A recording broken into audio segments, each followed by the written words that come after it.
Hey, what's going on, you lovely people? It's the Comics Code Authority, and we are back finally together, the three of us. Wow. And as always, I'm joined by my lovely, scrumptious, delicious, sexy, flavorful, and handsome homeboys.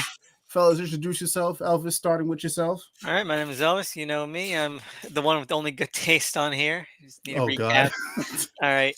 Yeah, no, I'm glad to be back.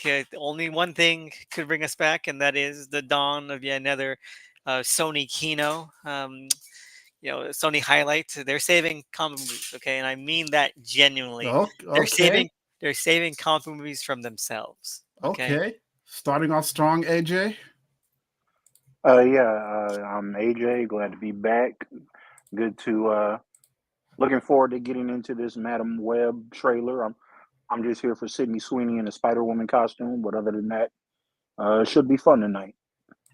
All right, fuck it. Let's jump in. Madam Web trailer.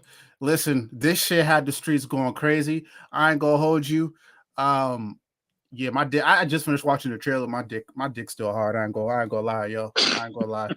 She looked good in that I suit. don't know. I don't know. She looks kind of like a Power Rangers villain from like the off-brand. No, she looks like one of those people from the Power Rangers ripoff. Uh, Tattooed teenage alien fighters in Beverly Hills, where they had like those skin tight latex masks. You know, I'm mad that you remember that deep cut because I don't even remember that. I'm so mad tattooed at you I right don't. I'm drawing a teenage, serious blank right now. tattooed teenage alien fighters.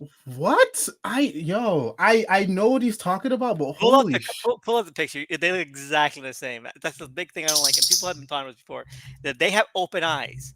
All these costumes that they're showing for like the girls, the heroines, Hmm. they have open eyes, and it's weird that when they point it out, I'm like, yeah, I know they're right. It looks fetishy, in a way. what's the problem? Oh, Uh, whoa! Hold on, brother. What's the I problem was here? thinking it's more contract related. You know how some of these actors with egos get no See, my exactly the face has to same. be shown as much as possible. Oh wow, that does look like that. Yeah, okay.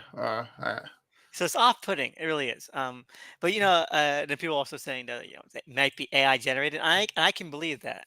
I can believe that because you can see like just that fuzziness of it. Um, Hmm. but I do think that they also are putting some effort into it because unlike the Flash, which was like a very fucking like Horrible generic movie.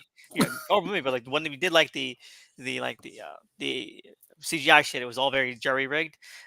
There's an extended version of the trailer on YouTube, I think, from one of the other countries where it shows like her and Maddie Franklin getting into more action scenes in this scene where like it's in the future. I'm like, okay, that's really cool. It's showing like that they're doing something with it. I don't think it'll be long. I think it's gonna be like a prologue like and Mhm. it's like, oh, this is the future, and then Zach's back, and Ezekiel is like in present, and like, oh, okay, this is where it begins. I don't think it's gonna be in the end. I think it's gonna be like in the prologue. I have other theories of the movie, but move ahead. I don't want to bogart everything. Yeah. I for me, just I have the kind of like the same thing reactions like I feel for like Venom and like other movies of its ilk. It looks fun. I feel like I'm not being beaten over the head with like multiverse shit. It's just very fun and very simple, and that's not bad. That's never a bad thing, at least in No, my opinion. of course not.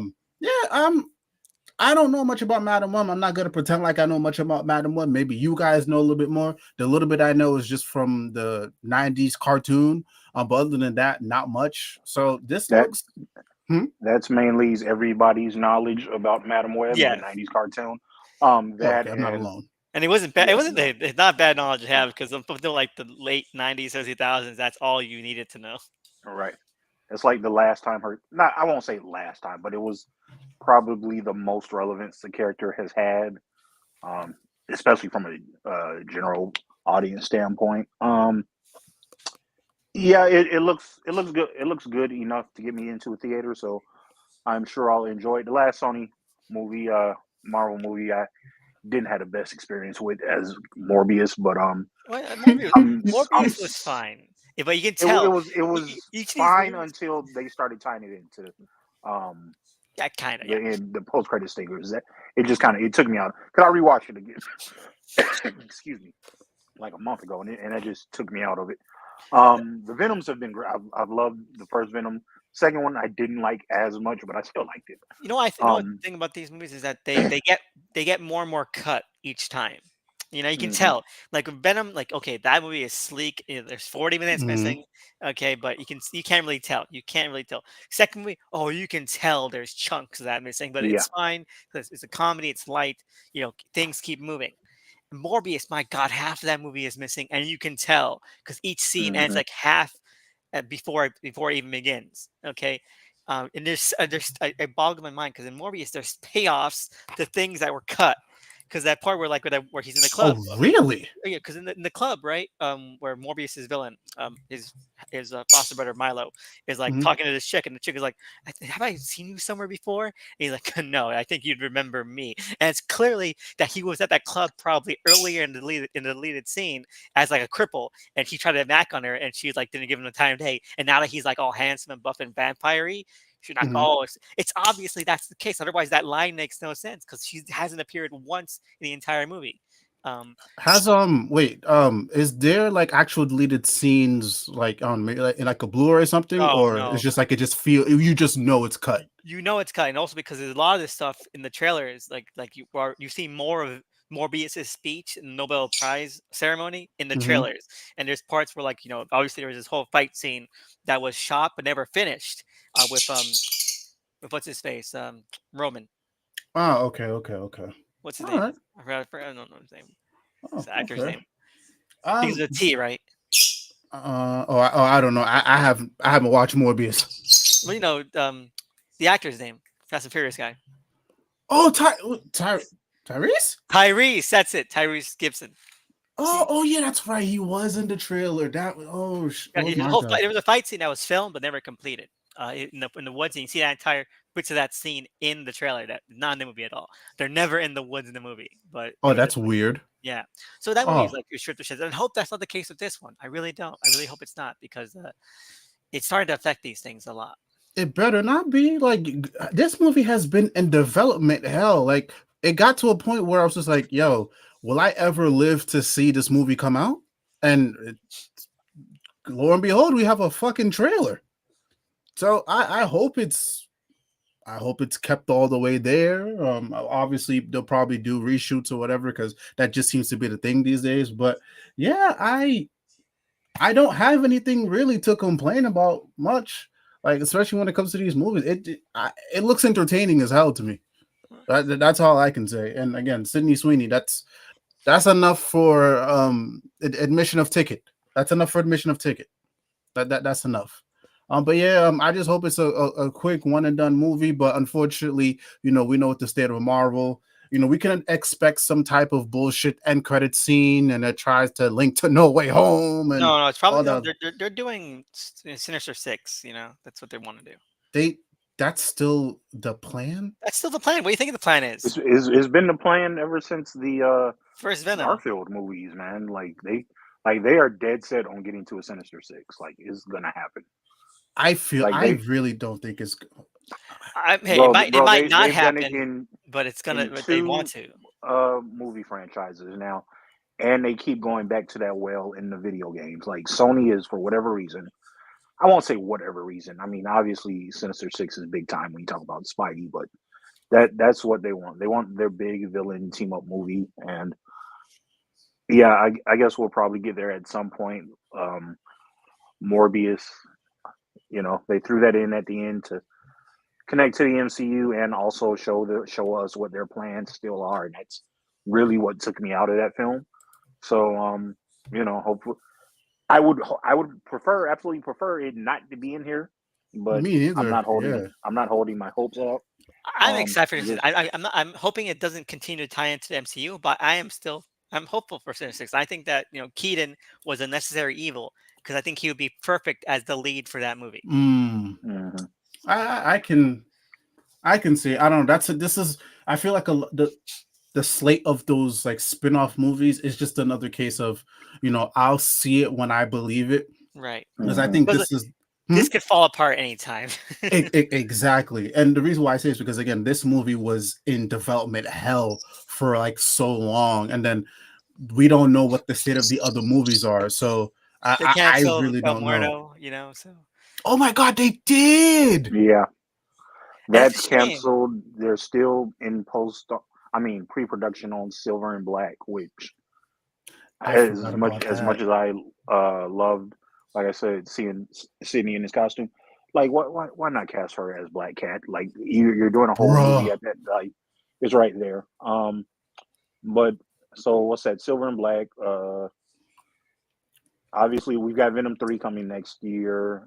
Craven the Craven is interesting because Oh shit. I wasn't turned off. I wasn't turned away by that trailer. So it's obviously going to be its own thing. They're not trying to even pretend that that's comic related, but I'm interested with Craven. So I know this is for Madam Web today, but Sony seems to potentially be cooking up something that could be interesting moving forward.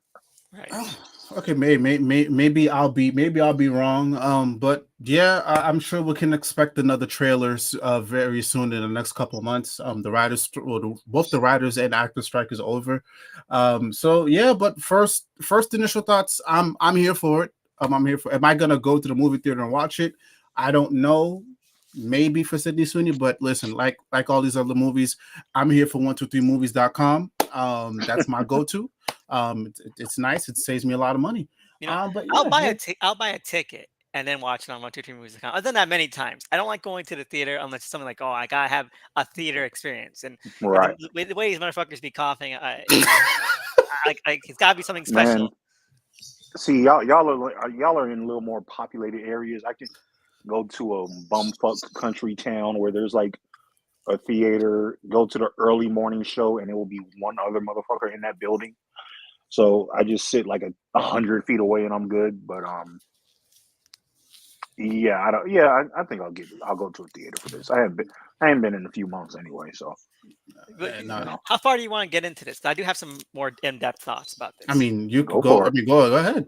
So, okay, so first thing, right? Mm-hmm, When they first announced what the plot of the movie was going to be, I think everyone thought, especially myself, is going to be more Terminator-esque, you know, mm-hmm, um, and that it was going to be like, oh, Ezekiel is possibly time traveled, or they're from an alternate universe where things are a little more further ahead. mm-hmm. But no, it's When he what's going back to like kill a baby Peter Parker or no, something? yeah, that's what it was kind of implied Okay. in the plot summary that came out like a couple months ago.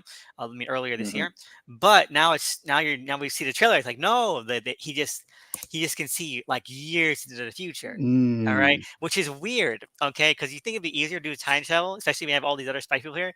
But it's not even time travel, and it's not like alternate universes. They're all in the same universe. They all know each other, and it's just like it's that's strange to me. For a couple of reasons. Because one, um, if they all become spider people, then what's with Peter Parker like being like not even born yet? They're all like Yeah. 20 years older than him, and so that makes me think, right? Especially since this is all the same universe, and it's in the Venom universe. Let's just say, Mm-hmm. um, all these girls are gonna fucking die. Mm-hmm. I'm sorry, but the way this trailer is set up, it's not Terminator. It's another horror movie. So I'm. people already I mentioned mean, it. It's Final Destination, right? It's very Final Destination. I think all these girls are gonna die. I'm not mad at that theory because I mean, like let's be clear. As far as the Spider Women go, they kind of brought in the B team of the Spider Ladies. Like we know that Sony they have plans for Silk. They have plans for Jessica Drew. Mhm. Gwen is super popular because of the Spider Verse movie, so she'll show up at live action at some point. Mm. I could actually see that being true. They're killing off all of these. But the thing is, right? Um, Like they don't even mention um, Peter Parker or at all, and they actually plot. She's mhm. meant to say Peter Parker. That's the plot of the movie, but that's not even at any part. She's trying to say these girls. I think everything in this trailer is from the first 30 minutes.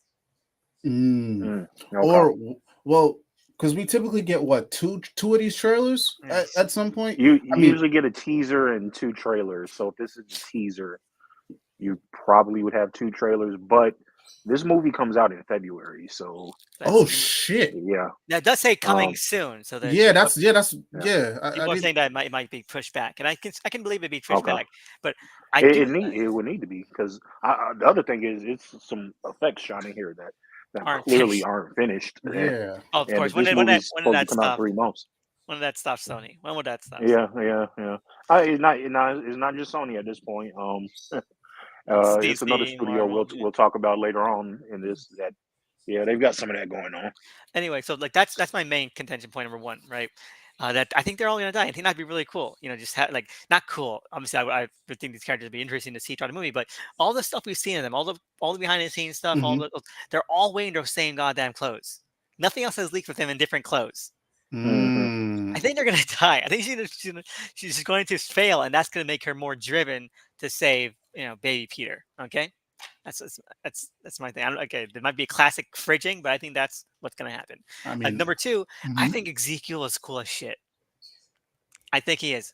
All right. Everyone's like clowning on him for like the uninspired costume. One, I think it's fantastic. I think his costume looks really cool because Mhm. it's like it's so stark. I like the fact that it's like just black and looks very menacing, especially when he's like doing flips and just running down and chasing and like Mhm. swinging and everything like that. Like it's all the way this shot, especially one part where like he's chasing him through like the warehouse and everything's like going on fire.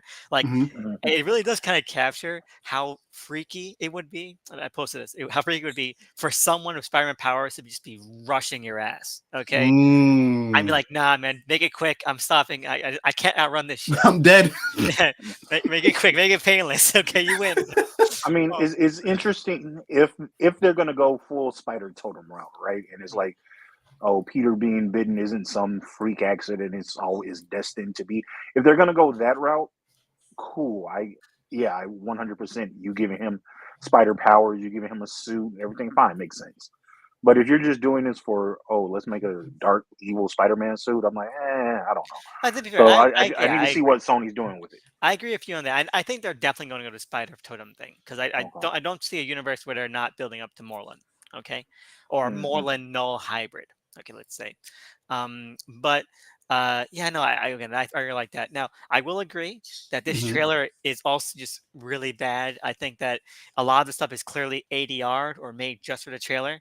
Especially that one Yeah. line is like clearly cobbled together either through lots of different takes or different scenes. The one that she's like, oh, he studied with my mom in the Amazon studying spiders before she died, and like it's so stilted. It's like George Lucas dialogue. Um, I'm really impressed that you motherfuckers could catch up on that because I my ear is not that trained. the way her voice sounds like he studied with my mother in the Amazon studying spider before she died. And like, no, man, that's so bad. No, it's clearly like ADR or for the trailer. It's definitely not something that was It's not something scripted. in the film. No, not something that was scripted originally, I'll say. Okay. Mm. It's definitely something added later. It might be in the film, but if it's in the film, it was added later. Like just like, oh man, people are confused. Let's rush it up. Let's make it more blunt. Um, but yeah, no, I think it looks nice.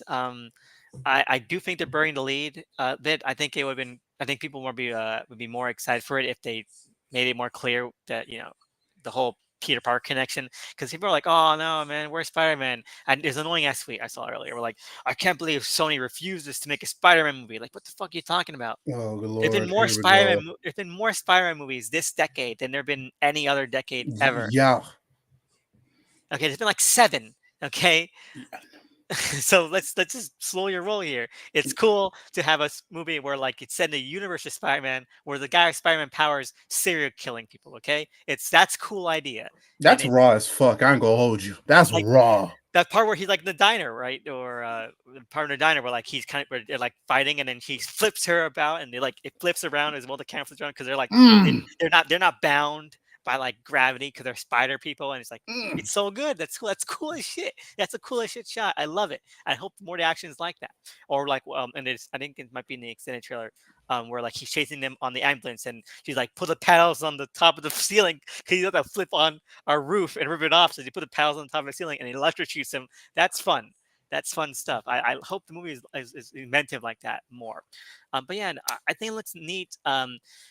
Clearly, people are expected are expecting something more, and by more I mean something that's like a little bit more like we want substance, and I want to say a substance isn't good, but I think that all superhero movies, at least most superhero movies, especially the big ones, they are so full of them fucking selves. Okay, they're like, oh, Yeah. this movie has to be meaningful in the universe and do this and do that. And of course, Madam Web, this movie is definitely Sony trying to do that, but it's definitely like still an early 2000 movie. Like, let's have a wacky idea, pull some names from Yes. out of the hat from the comics, and just fucking shove it on the Yes. screen. And that's all we really needed back in the day. And guess what? It led to Blade. Okay, Blade is not a good super comic movie. It's not a good comic movie. It's a great movie, but it's not a good comic movie because it was made during this time where you didn't need to make a good comic movie. You could just make a wild, crazy idea, right? And Mhm. just use random names from a hat, okay, from a comic book.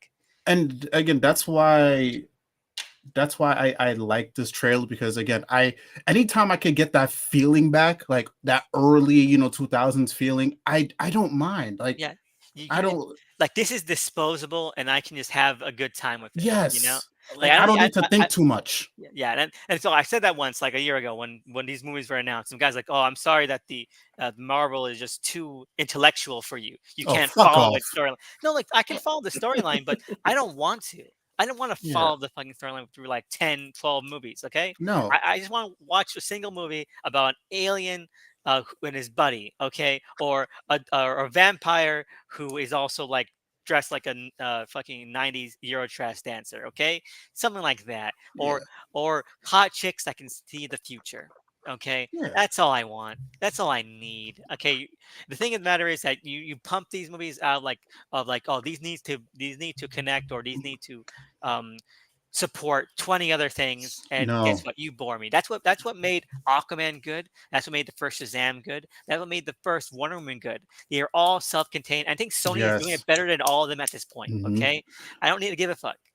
Yeah, and to an extent, and we don't have to agree on this, but I think that's kind of what I liked about like the first few like MCU movies. Like, Yes, of yes, they were course. like trilogies, but just like you can just like hop in, watch a story. Like each movie, most of them would have like one simple through line story, and then in the back end, aka post credits trailer or whatever. Okay, maybe we're setting us up, but the actual movie, the thing that I sat down for, I just want to have fun. In fact, the And we phase lost that. We Yeah, lost that. we did. We really did. Now, phase one, you can rank phase one based on how far away they are from that goal. Okay, best Iron Man, second best Captain America, third Mhm. best I don't know, like Hulk. Thor?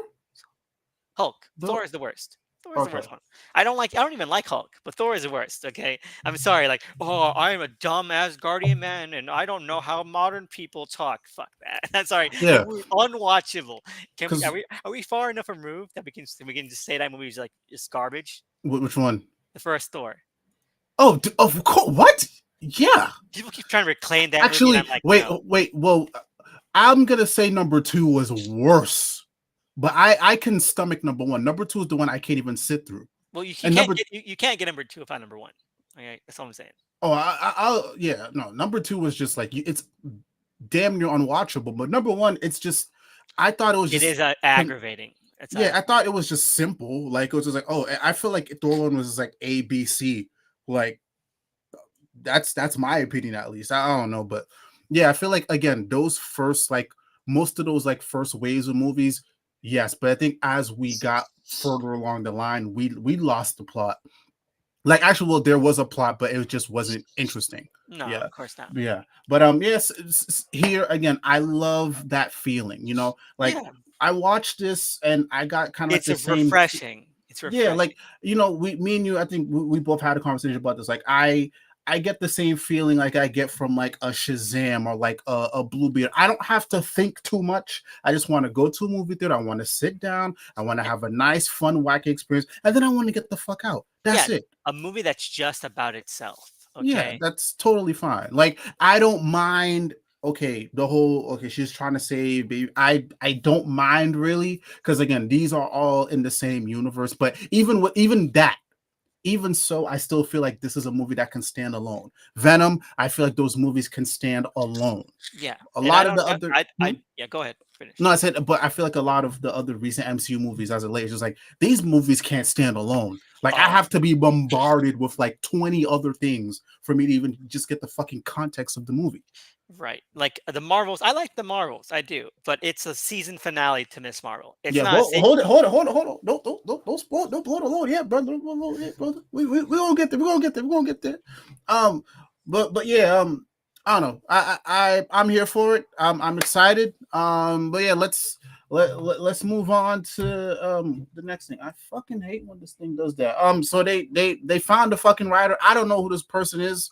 This is for Supergirl Woman of Tomorrow. I think I was looking this up. I guess the one thing she did was like, was it Vampire Diaries or some shit? I don't know. I briefly looked at what her credits are. I really don't know who she is, but good that they found a fucking writer. So let me see. I'm pulling up the shit right now. She has a couple of credits. I guess she was quietly hired to pen the Supergirl movie in 2022 when they were trying to get that whole shit off. But you know, obviously we saw how that all went out. But yeah, some of her credits are the Vampire Diaries. And did anyone of you motherfuckers watch the Michael J. Fox show? Uh, What Michael J. Fox show? Oh, the Michael J. Fox Oh show. no. Yeah, no. but apparently she acted on there, and then she did some shit called Hightown.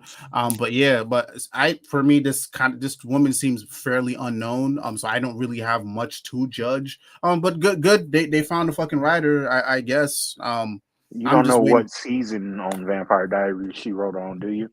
No, it literally, she says Nagura may be best known for still on CW's The Vampire Diaries. So I don't know if it doesn't say if it's an acting credit. But since this is like a writer thing, maybe she wrote a few episodes. Okay. Yeah, but I don't know. I do actually want to check out The Vampire Diaries one day because I low-key am a shill for those like non-superhero shows. But yeah, I don't know. Very good early seasons of that show. Oh, you watch that shit? Yeah, well, it was filmed in my town. I worked on set for a couple of the first season, about the first 12 episodes. AJ, why is it What's just up? now that you're starting to like flex your, I don't know. I mean, because bro, I Fuck. try not to do that shit because I'm not a scooper. I'm not an insider. I just know shit around the industry. Like Atlanta is like the Hollywood Part 2. So yeah, I've worked on a few film sets before, but Oh nothing shit. crazy. Oh, okay. Damn, bro. Look at you. All right. But yeah, so yeah, we don't know which part of Vampire Diaries she worked on.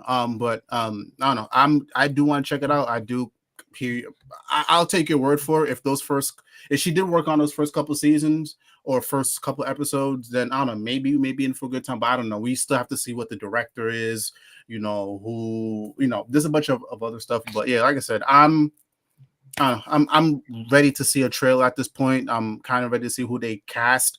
There's been rumors circulating that maybe what's her name, Sasha, will come back, but I doubt it. I don't think so. Yeah, Only people who seem to be reprising their roles are Gunn's folk from people he worked with on Peacemaker and Suicide Squad. That's it. I don't think anybody else is coming back. Yeah, I don't think so. I mean, do I like Sasha Kill? Yeah, I don't mind her. She was okay. She didn't have much to work with in that fucking right. That's what I can't even judge her performance. She really didn't have much of anything to do. She seems, a decent person. So yeah, I'm never gonna complain about a decent person having a job in this industry. But I just don't think she comes back. Yeah, I don't think she is brought back, I should say. Yeah, I do think if she is brought back, like maybe it'll be for something like later down the line, maybe like something in chapter 2. But I think it's a completely different character. I don't think it's going to be Supergirl, like at all. But yeah, Elvis, let's talk about it, bro. Han is directing an Initial D movie. Our boy, Sun Kang. Yeah, I'm sure he learned a lot, man, on those sets. Yeah, this is cool. I don't want to say it's unexpected, because I don't know if you follow him on social media, but Sun King is a huge gearhead. Like, he loves cars. He's always like hanging out with people that's in that industry or in that scene. And he's very close with what's his name, Justin Lin. Justin Lin is the reason why he's back in, to begin with. But I think this is a good fit. He's very passionate. Obviously we got to see who they're, casting. I would only assume, it'll be like pretty close to the actual movie, or not the actual anime, which I've watched. I don't know if you guys have watched any Initial D. No, I don't even know what it thinks about. I know No, it's I about haven't. racing, but that's about it. Yeah, it's literally just like, I don't even want to call it Fast and Furious. It's literally just like these motherfuckers are drifting. Like there's no cops chasing after them. It's just that's like a scene in Japan, and like there's like a whole storyline or whatever. I think there's like maybe, I don't know, 5 or 4 seasons, but it's really good to get ready for it. And if you are a fan of Sun King, I do recommend you guys watch it, especially Elvis. There's You're not gonna find no hot chicks in there. You're not gonna find, no titties and stuff bouncing around or like niggas jumping out of cars. But it's just like good, simple, straightforward street racing fun, and it kind of has like a nice teenage vibe to it too. But yeah, I'm here for it, man. Good for him. It's a good fit, and yeah, like this is good for him. So homie deserves this. Homie deserves this. And it's a nice segue because we loved him in Fast and Furious. I think maybe through that's how he got into cars, and then things just kind of spiraled from there. But I kind of saw the writing on the wall because before Fast 9, he was very big on his podcast, and I would listen, and like every couple episodes he would just talk to gearheads, and I'm not a car person, I don't drive, but even that shit got me interested. So good for him, man. Good for him. But yeah, and any other thoughts, Elvis? Any other like other thoughts about this dude? Well, I'm just glad to see him breaking out. I don't think that like he has had the career he's deserved in Hollywood. Like I think the last thing he did that wasn't Fast and Furious was like some shitty like role in a Star Wars show, like that you wouldn't even recognize it was him, and he did nothing in it. So I'm glad that he's stepping behind the camera. Obviously, I would like to see him more in roles, but make shit on your own terms. At the very least, don't be beholden to these motherfuckers that don't give you what you deserve. Yeah, of course. And that's well, we had that conversation too, but I know we weren't the biggest fans of how his comeback was for Fast and Furious. Yeah. But yeah, I feel like if this goes well, and I'm pretty sure it does because I think he has a lot of good people behind him. This could be that launching point that he needs, because I can easily see this like spinning off into doing multiple movies. Like Initial D is big in Japan. Like Initial D has a very big fan base. So yeah, I'm here for it, man. Good for Sun King. And yeah, I'm waiting for a trailer. And yeah, I'm waiting to see who's casted and all that. I can't wait for the Vin Diesel cameo at the end to connect it all together. But speaking of which, speaking of Vin Diesel, so John Claude Van Damme almost joined Fast and Furious. Okay. No, I don't. I made this. I didn't read the article it was about, so I'm not sure if I was even next to correct. But I can't now not see him as Hobbs. I think he'll been fantastic. Yo, I ain't gonna hold you. I said the same thing, but I had two thoughts. I said maybe he's gonna be Hobbs, but also maybe he's just gonna be like a completely different character. He would have been one of the Shaws. I see. Hold on. I don't think he'd be good as one of the Shaws. Maybe he was almost one of them. That's what I'm saying. Yeah, because they're both European. They're both European, and he's like got that European shit to him. So I can see that. Yeah, I do agree, but I feel like maybe it would have been somebody new entirely. Because I don't know, maybe just I'm so stuck in what we actually saw. It's hard for my brain to wrap around it. But I do want to go back to your Hobbs issue, like your Hobbs statement. Yeah. I could see him being a good Hobbs, but I kind of wonder if Vin Diesel didn't pick him because maybe he felt that he couldn't deal with that type of bravado, because we all know Vin Diesel has a very big ego, and we all saw how that all turned out with The Rock. No, what are you talking about? Vin Diesel doesn't have an ego because it's all deserved. He just sees reality. He sees reality how it is. He sees how it is. He keeps it real. Yeah, because I feel like maybe before everything went down with The Rock, he was like, maybe I could work with this guy. Maybe I can get him to like calm down his bravado, so my bravado can be on top or something like that. And I think maybe he felt he can kind of tame The Rock, but I can't see this motherfucker taming like Van Damme. I cannot. Like, you know how they almost said like The Rock and him almost came to blows. Yeah, No, no, I can see Van Damme him. Van Damme would hit him he with would a have split killed him. kick so He quick, would and have it killed was him. the funniest shit ever, man. I could see that 100%.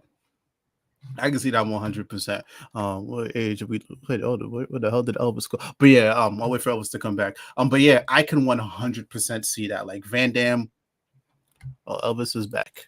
Yeah, sorry Yeah, about that. no, you're all good. Yeah, I can 100% see Van Damme just like knocking this nigga's brains out.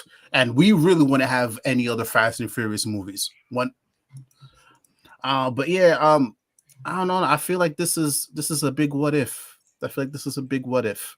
But I can see it now. Van gets the call. Hey, Van Damme wants to join. Van is like, hell no. Hangs up the phone because he already know what type of time he is. Because I don't know if y'all noticed. Van Damme almost got into it with the other dude. JDF, R.I.P. And we all know JDF has respectfully, we all know he had a big head. Van Damme, rightfully so, also has a big head. So if he almost came to blows with JDF, there's no fucking way he wouldn't have almost come to blows with Vin Diesel. So that would have been interesting. But yeah, this is a big what if. I'm kind of sad we didn't see it, but maybe there's time. Maybe there's time for those talks to happen, and maybe he could come alongside with The Rock. In that final grand scene that I keep picturing, where everybody gets together. But who knows? Who knows? Oh no! No way. Is it time? Is it? Is it? Okay. All right. Who did anyone like it more than I did? Anybody like what? This. Well, let's have initial thoughts. Okay. Initial thoughts. Initial thought. I liked it, and I thought it was a good season finale to Miss Marvel. But that's it. It's a good season finale for a TV show. I liked it. I still enjoyed the first Captain Marvel more. It's also, while I did like it, it kind of renders multiple plot points, if not entire seasons of a few Disney Plus shows, pointless. I liked it. I was very entertained. I was actually much more entertained in this one than the first one. And I think we needed a good kind of just like fun MCU movie, because I feel like the last couple, I feel like I mentioned it before when we were talking about Madam Web. I feel like I've been beaten over the head with like this multiverse stuff and all that. Like this was just very A, B, C. I felt like it was just very contained to those characters. Yes, there's some other stuff that it's set up, but I feel like that was more in the back end. Like, you know how I just mentioned before, like the first couple MCU movies, like they had a very straightforward story. Yeah. And they set up stuff in like, the end credit scene. I felt like this was this. I felt very nostalgic for that, like when I was watching this movie. So that's where I'm gonna give it its praise, like altogether. It just felt like all three of them just bounced off together so well. In the beginning, I was kind of I was like, oh, what's going on with the plot here? But I felt like it was like a nice way to tie back to the first Captain Marvel movie, because that was a long time ago. It was a good way to kind of like patch the things that happened with WandaVision. But I didn't see Miss Marvel, but I will take Elvis's word for it when it says it feels like a good season finale, because I know she was a big fan of Carol Danvers, but to see all that happen and to see all of those like worlds collide, I had a good time. I liked it. I think I might like it just as much as you, Elvis. Right. Okay. Good. So, my more in-depth thoughts on my end. I did not like the first Captain Marvel. I thought that movie was boring as hell, like insanely boring, tedious, yes. tepid. And this, I kind of see where you're coming from, Ro, about saying like, oh, it feels like the more light, breezy kind of comic movie that we need, but it holds itself back. And I kept hearing about reshoots and like cutting things down that they didn't think would work, and I could feel that here because a lot of these things do. Oh, this movie is cut to hell. Yeah, Like, it feels it feels fleeting. I want to say, like, what happened with the musical planet? Did they ever resolve that? Did they just kind of leave? Did they die? What happened? It's very vague, and the musical planet is only like 4 minutes, and like no, and like I remember hearing that like that there was a lot more on that planet, and like I can imagine that because that's actually a lot of coordination. Okay, And I think the entire movie should have been on a musical planet because like one of the most fun things you could think of, and it's a really nice sequence. And damn, man, that was a really fun sequence. But um, overall, I think that it is definitely very dependent on TV shows. Okay, it is very dependent. Mm, For any kind of resonance, I don't like if you didn't watch WandaVision, why do you give a fuck about that woman? What's her face, Monica? Mm-hmm. You don't Monica, yeah. you don't give a fuck about them. They have no chemistry. One, because Brie Larson is not 70 years old. Okay, she's her age. Hmm. And so like you're like, oh no, you don't really. I don't think that you could really. You would need an entire movie to build up that kind of like relationship where it's fraught and dishevelled, and you can't do that. It doesn't, like they just kind of like, oh, they'd have a frayed relationship because of this. Remember this? And like, no, because the actresses don't pull it off, and they're great actresses, but this is not a movie where they really care about making them pull it off. They're just gonna Yeah. say it, and a lot of the movie just feels like they're saying character beats so that they can sort of get to the dynamics that they think are fun, Yeah. rather than actual. Elvis, I do want to like piggyback off of what you said. I Yeah. feel like it's multiple things that go. I agree with you, and I feel like what really is the reason behind that is like, well, when did Captain Marvel 1 come out? That was what 20 was it 2019. 2019, and Lifetime then ago. a lifetime ago, and then there was besides WandaVision, like there was no sort of gathering of the two. Like there was nowhere we can actually even get that sort of dynamic. It was just like, okay, Captain Marvel 1 happened. We knew they had a relationship. Well, what was a semblance of a relationship that we had this big chunk of time where everybody was doing their own thing, and then boom, we have this. So yeah, I agree. How are we supposed to care? Like I would now I thought they worked. I thought everybody bounced off well together. Besides that, but I can agree with that too because there was so much time.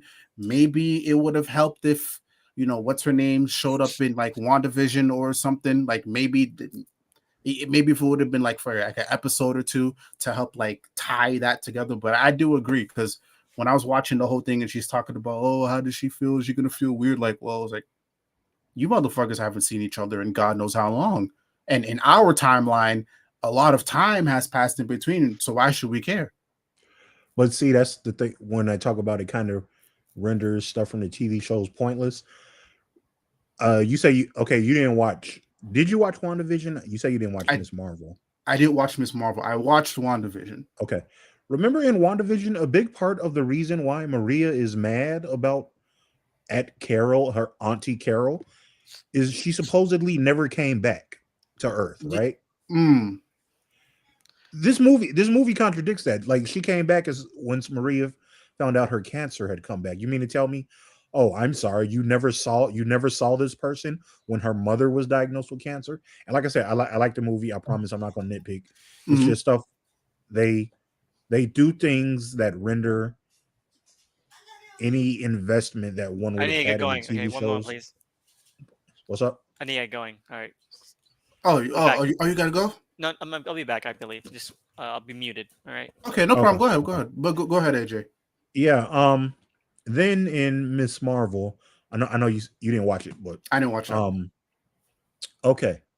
Her brother in the show, like the big plot point, or one of the not big plot points, but like the B plot line for the first at least half of that series is her brother is getting married, and we meet the fiance who becomes his wife during the series.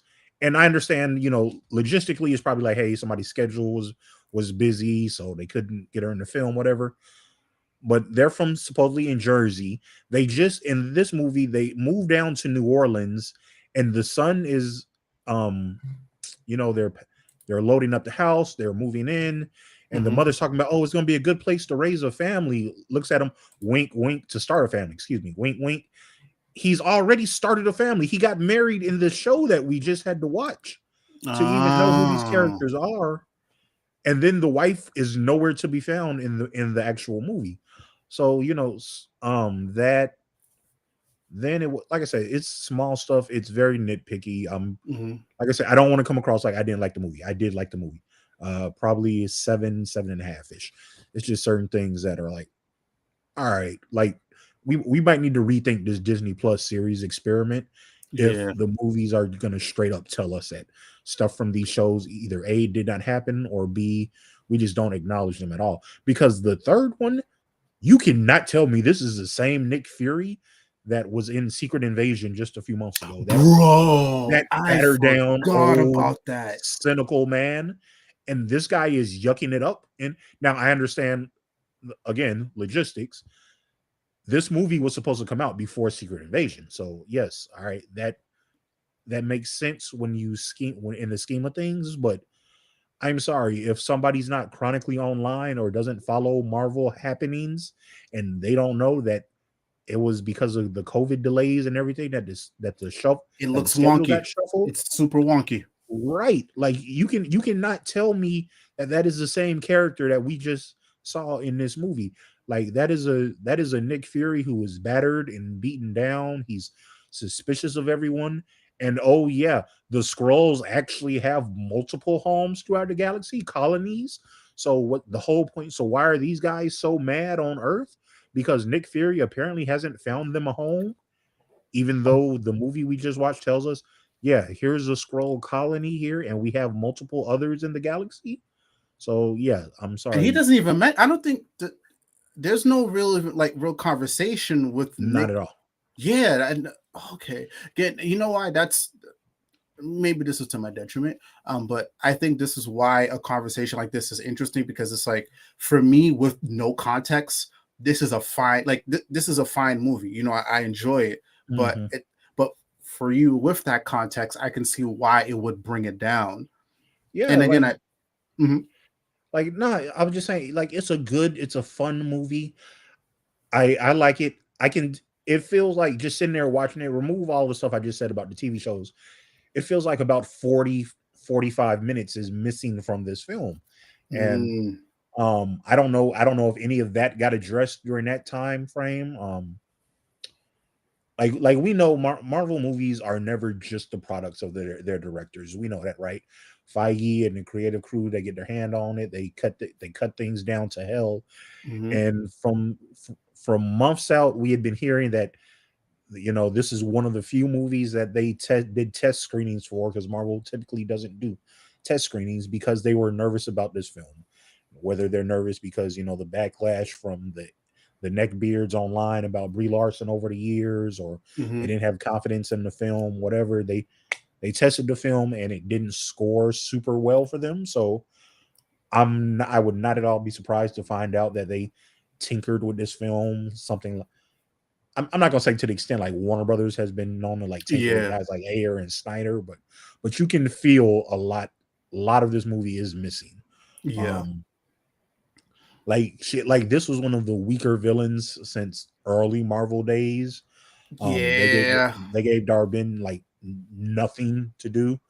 Um, so yeah, it's little things that kind of snowball and add up and bring mhm. it down, but there's no like one major flaw with the film.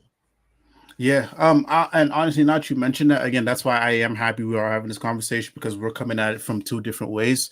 Like, again, I'm not somebody that's too in the know. Well, I am in the know, but like not as much as I used to be. Right. Because for me, the small runtime, I feel like that was perfect. Like, Yeah. because I was actually just talking to my person at the comic book shop.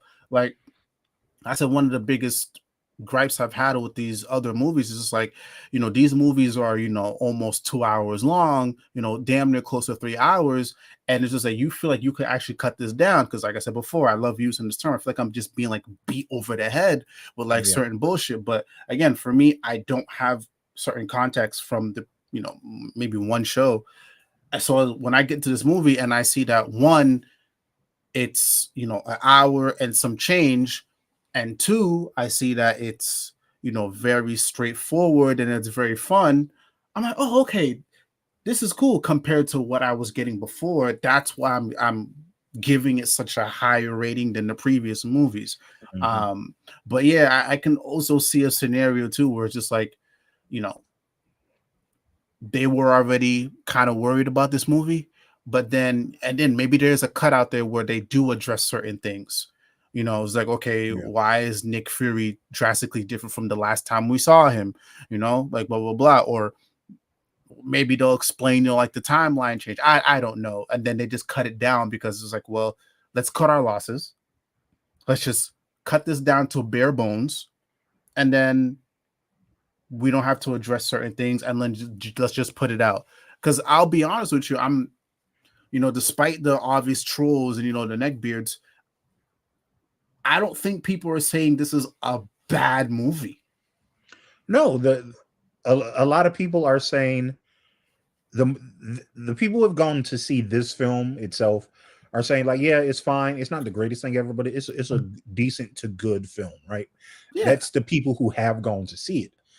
It's the people who haven't, and they're like, just, hey, yeah, it is what it is. I'll catch it when it hits Blu-ray or when it gets on Disney Plus.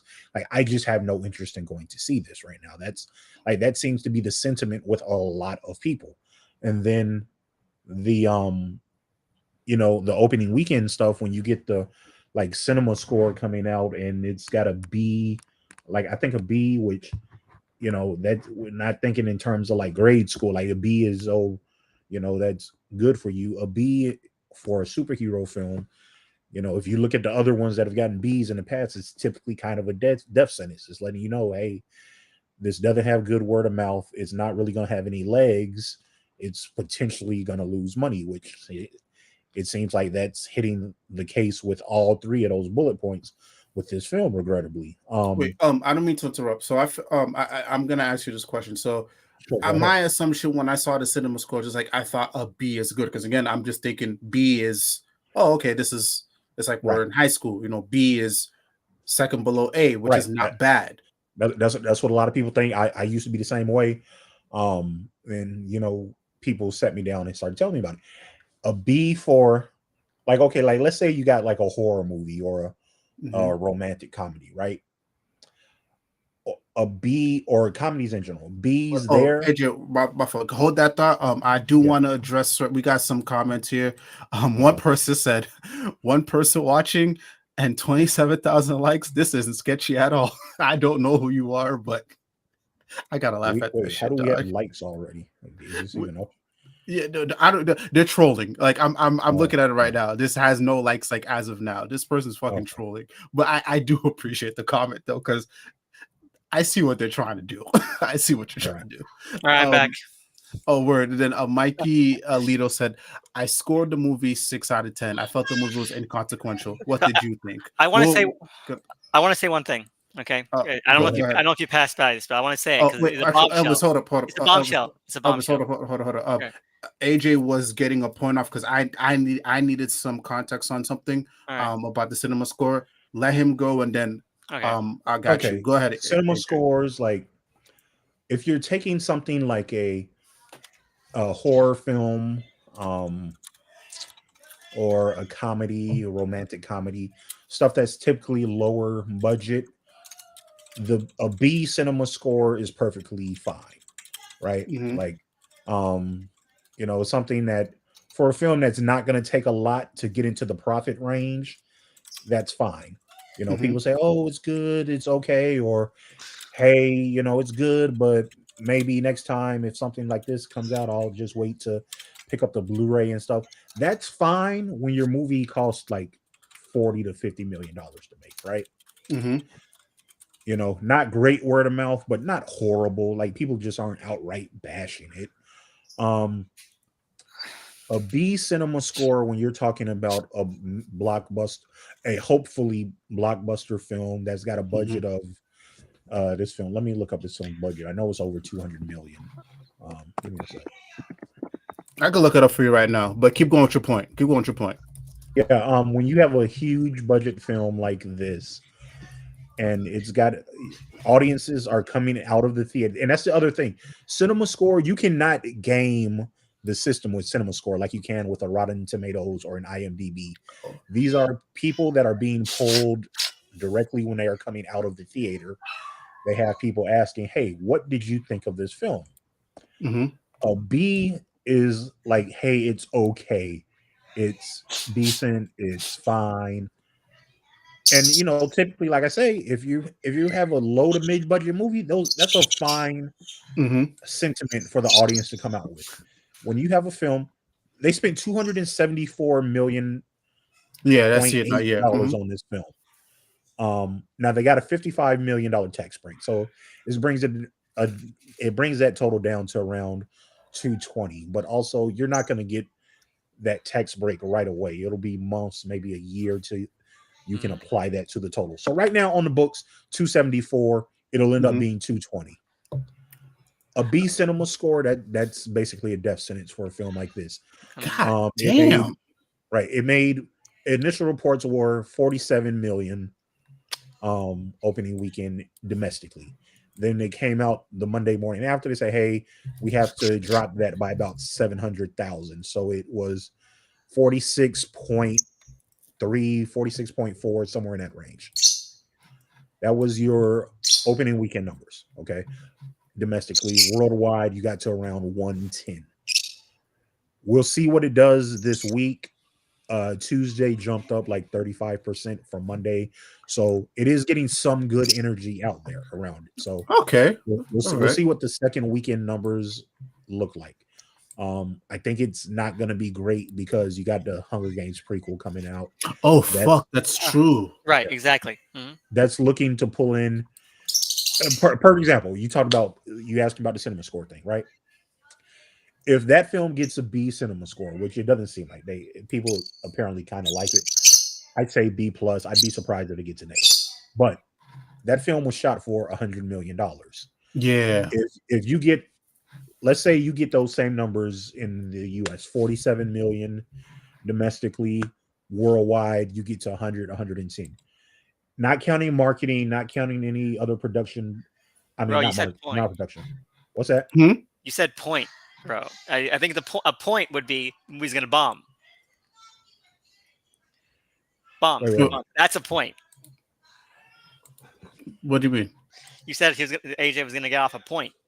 No, because I was asking. I was asking about the cinema score. I'm asking about because just for context, Elvis, because when I saw the cinema score, I saw B. For me, B thinks, oh, okay, B is a good movie, but I didn't know like the A held. I know the A holds, but I didn't know the B was like, oh my god, like it means this. I didn't know. I thought B was, this is great. Yeah, it's got IGN rules on it, Yeah, B is fine if you can keep your budget reined in, $80 million, sub 80, a couple million maybe here and there, but you don't want to get super high budget and end up with a B cinema score. That makes sense. Your word of mouth isn't great. Like I said, I think Hunger Games, the prequel, is probably going to open up number 1 this weekend, and that'll pretty much kill the legs, whatever potential legs Captain Marvel would have had going forward. It may get a holiday boost. This is, we're in that Thanksgiving corridor, Thanksgiving to Christmas corridor. We'll see what happens there, but I mean, it is what it is. There are a lot of factors, like when we talk about people not being honest, there are a lot of factors. We'll get into that later. Yeah, we'll get into that Elvis later. He wanted to get something. Yeah, go ahead, Elvis. All right, so I was going to say, this is the only movie that MCU Nick Fury's been good in. Like, he sucks every other fucking movie. This is the only movie he's been good in. At all. The only time I actually felt like, oh, wow, this actually feels like Nick Fury, and not just we paid Samuel L. Jackson to stand around and make stupid ass lines. Okay? Yo, Elvis, come on. Name one other movie Samuel L. Jackson has been good in as Nick Fury. You can't. You cannot. It's always like we put a team together, or oh my god, my Siri is repeating me saying stupid ass lines to me. Anyway. Oh my god. But no, it's true because think about it. Iron Man post credits sucks. Avengers sucks. Winter Soldier sucks. He sucks in all of these. He's just there to be Samuel L. Jackson. That's all he's there for. They give him the most nonsensically boring lines. Bro, they basically created the character. Yes, the ultimate version. Yes, but it's Samuel Jackson. That's what Ultimate Nick Fury is. Yes, that's the thing. That's the thing. But the thing is, Ultimate Samuel Jackson or Ultimate Nick Fury is actually really fun.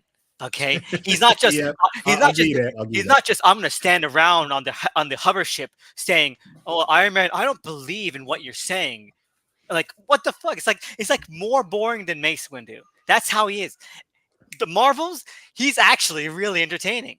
Like that part where they're having the fight in the satellite, the sky in the space satellite, and he like they're fighting for the gun, and he gets the gun in his hand, and he just shoots the That was fire. the That chick, was the chick in the fire. chest, like fuck That yeah. was fire. And he's like, he just kind of like just breezes it off. Like that's cool. That's cool. It's like they cut it a little bit off screen, but it's still cool. And the thing is, right, this is like one of the first times that Nick Fury is actually in it. Because Yeah, I'll give you that because name one time he's been in it in any other MC movie. He's there, but he's not in it. He's not in the thick of it. Like Nick Fury will pop in. He like, wasn't even in it in Secret Invasion. He wasn't even in it in Secret Invasion.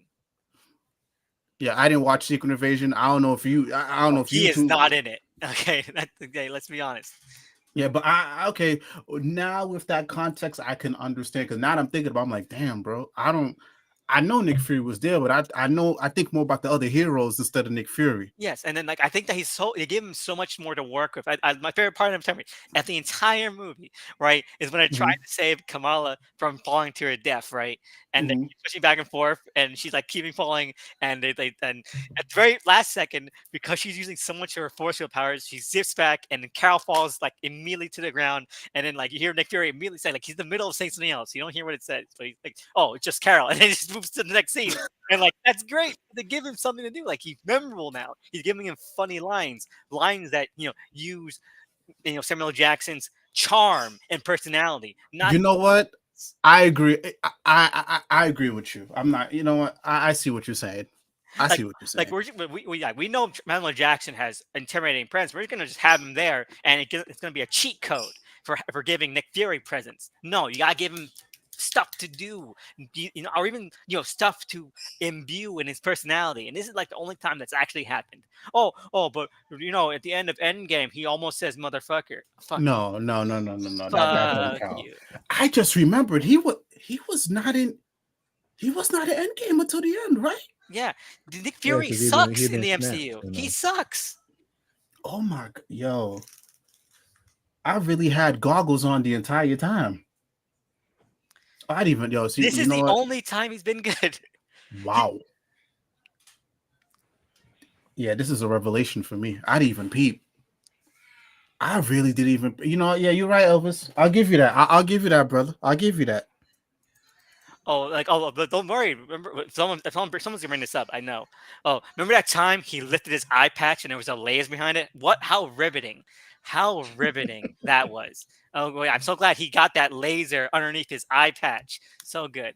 Michaelito, yeah, it was, but he was barely in it. He barely did anything. You could have cut Nick Fury out of it, and nothing would have changed about that show. Wait, again, I didn't watch it. So how, compared to other like MCU stuff, how much was he in this movie? In Secret Invasion? He's in Secret Invasion, but it's like, what was even his point in being there? He's been an exposition bomb, basically. Yes, that's basically it. That's only there just to like, we gotta explain like what's going on in the world, and ain't no way. Hypothetically, it's a character piece, but you don't really understand why his character is doing anything other than it needs to happen for plot reasons that are only relevant to this one show. Like, Nick Fury has to start from this place to get to this place, but it doesn't matter why he's in this place at all. Because last time we saw him, he was having fun in a space satellite. Okay, he was like drinking Mai Tais and wearing Hawaiian shirts. Okay. Wait, I do have a question. I do have a question. Hopefully one of you guys can answer this for me. So the last time I fully remember seeing Nick Fury was in Spider-Man No Way Home, right? Yeah. Not No Way Home. Far From Home. Yeah. That motherfucker was a Skrull. Yeah, but the end credit scene, right? When they reveal he's a Skrull, you see the real Nick Fury in the space satellite, right? Okay, what happened with that? Nothing. He comes back to Earth. He comes to Earth in Secret Invasion. Yeah, and he's like, I'm so war torn and I have PTSD and I don't know what this life is even about, man. And then it doesn't fucking go anywhere. It doesn't matter. Which is why like we were talking before Elvis came back. It not that it would have helped much, but that's where the disjointedness comes in with this movie coming out after Secret Invasion when it was supposed to be the reverse. Secret Invasion was initially after this. Well, that would make no sense either.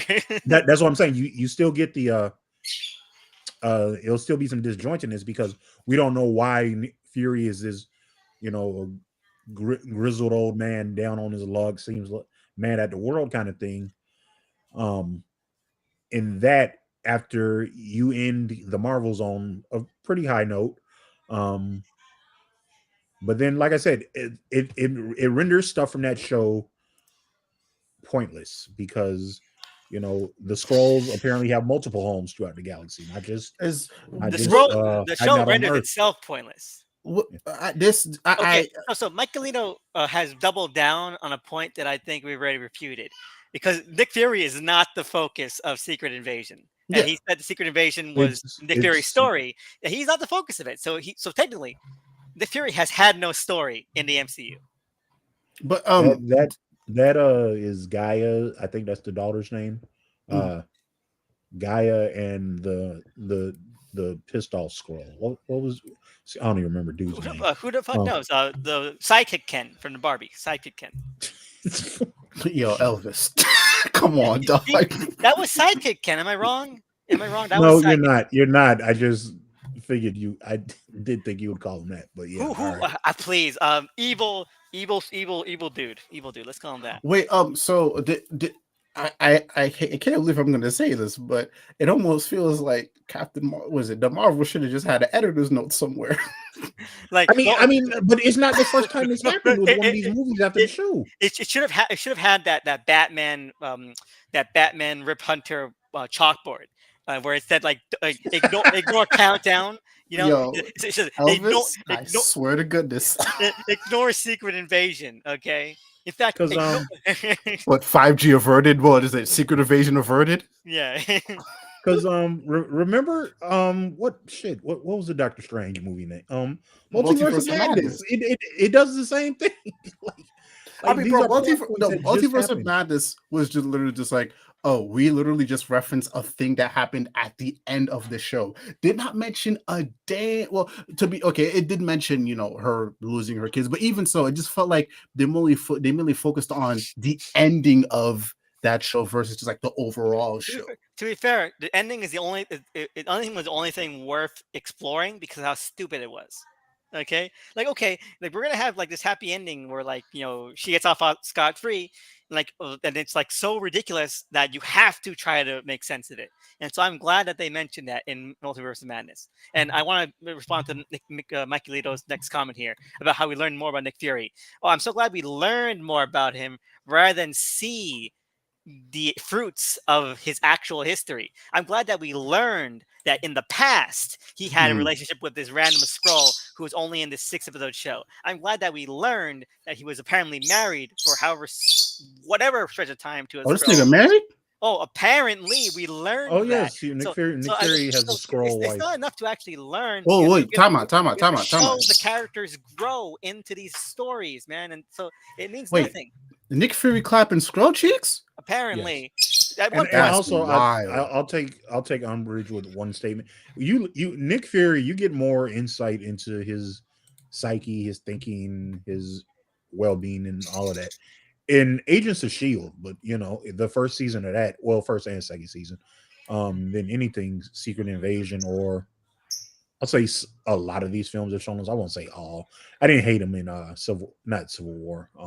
What's Cap 2, Winter Soldier. Thank you. Oh, so you can't hate him because how boring it is. The anti-Cap 2 agenda is working. Okay. I didn't hate his performance in what he did in that, but I mean, yeah, they did the thing where it's like, hey, we're casting Samuel L. Jackson and we're just gonna let him Samuel L. Jackson it. Yeah, because wasn't the story just like the only way he wouldn't sue is if they let him in the MCUs? Yeah, that was the thing, right? Ultimate Nick Fury was drawn to look just like Samuel L. Jackson, and they had to give the rights to it by promising him the role. Right. Oh, that's the only way he would not sue Marvel Entertainment. And you have to remember that was at a time when Marvel was giving out they were rights a like little crazy. better financially than they had been in the pits of it, but they were still kind of reeling finance wise. This is before, they had a string of what 30+ billion-dollar films. This is, hey, we're barely scraping by with the money that Blade has made in some of the Spider-Man films. Yeah, we can't afford a lawsuit. That's valid. That's valid. Okay, it makes sense then. But I do agree though. Like, it is nice that we see more of Nick Fury in this movie. And honestly, I don't know. I kind of hope that's a lesson that they take and we see more of him. Because Doing stuff. Okay, yeah, we've seen a lot of him, but but we he's don't give a not fuck doing about him. anything. Yeah, and it does give off like the energy of just like, okay, yeah, we just need you here. So I don't know, one, we can make you happy, and two, so it looks like you're doing what could be considered something. We just need you here because people find Samuel L. Jackson cool. Doesn't matter what you do or what you say. We Yeah. just know people think you're cool. We're Yeah. gonna use your brand. Yeah, And this is like the only fucking time they've actually like used his, chops, his range, and he Mhm. doesn't do a lot. But like, hey, Samuel L. Jackson is really funny. He's a funny guy. Yeah, he is. No, he really is. Well, do we? To be fair, do we count Avengers 1? Because I think he was doing a little bit more in Avengers 1, if anything, too. I feel like he was more present in Avengers 1. I know it's been a while since neither of us have been there. He's still just the man in the room. Like he's the chief. Like that's so boring of Nick Fury. And so like just to make him the chief is so boring. Like get him in it. Get him in it. This is like the only time he's been in it, at least even a little bit. Yeah, just like have him actually on boots to the ground, just like fucking niggas up. That's how it was in the Elvis comics. And like, hey, if you're gonna like to use that as your excuse to have Samuel L. Jackson, get him there. I agree. But I kind of, but before we leave, I do want to kind of address the elephant in the room, which is why I framed that picture the way I did. I know you guys have seen it. I've seen it on my end. I am of the belief that we will never ever see a genuine discussion around anything regarding Captain Marvel or just anything regarding that world.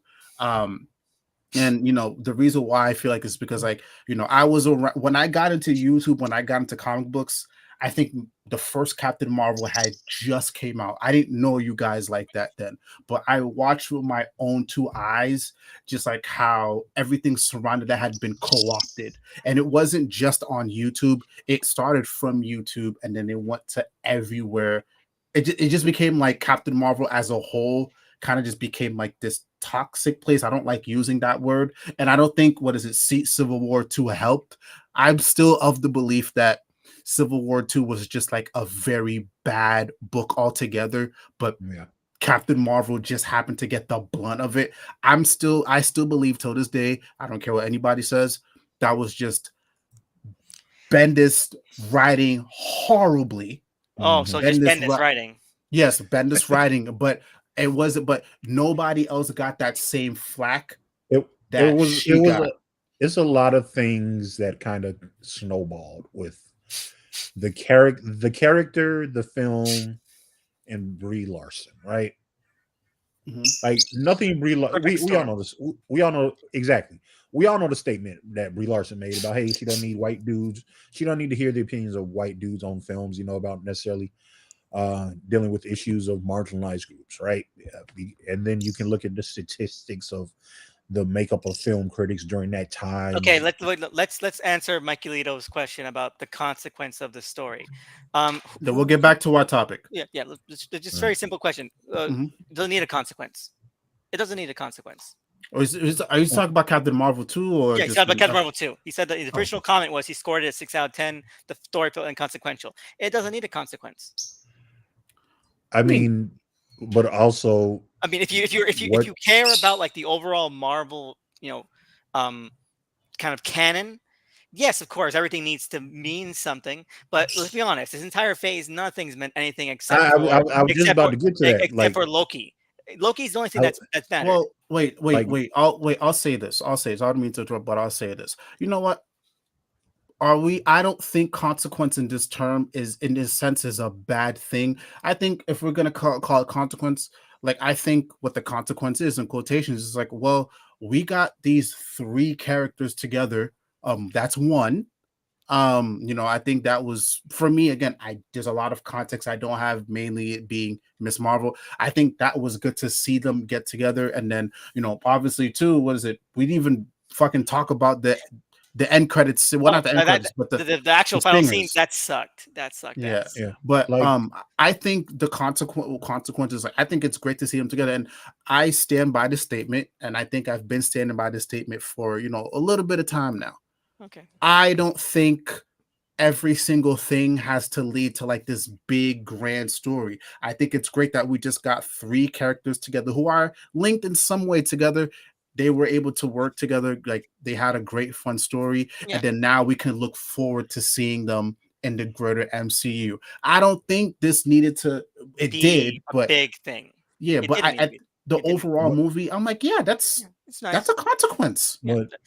but also this phase and a little bit of the most of phase 4, phase 5, there haven't been consequences to anything, guys. It's Yeah, all but been like, set up yeah. where But that there's, they to get be they fair, I feel like there've been consequences in themselves because the overall arc of this phase is just ridiculously misguided. And I'll say this one thing I'll say. That's why I think Loki has been the best thing, because they basically put, maybe accidentally, they put all their baskets, all the eggs in the Loki basket, basically, and left Mhm. nothing for anything else. Let's be honest. Like, Loki introduces Kang, it sets up the stakes, it expounds upon the stakes, it makes sense of the lore, of the threats, of everything to do with this, and then it concludes it, all in 12 episodes. Okay, all in 2 short seasons. You know how ridiculous this is? That's stuff that should have been spread across these entire movies. You know, and now, but the thing is, I'm glad, because I think Loki as a solitary work is fantastic, but it doesn't leave anything else. And okay, Michael Lito says he's talking about internal consequences. So I believe what Michael Lito means is that he's saying that the movie itself didn't, seem to have any purpose within itself. And I'll agree with him halfway. On a character basis, I do think it has internal consequences. I do. I agree. Let me finish, okay?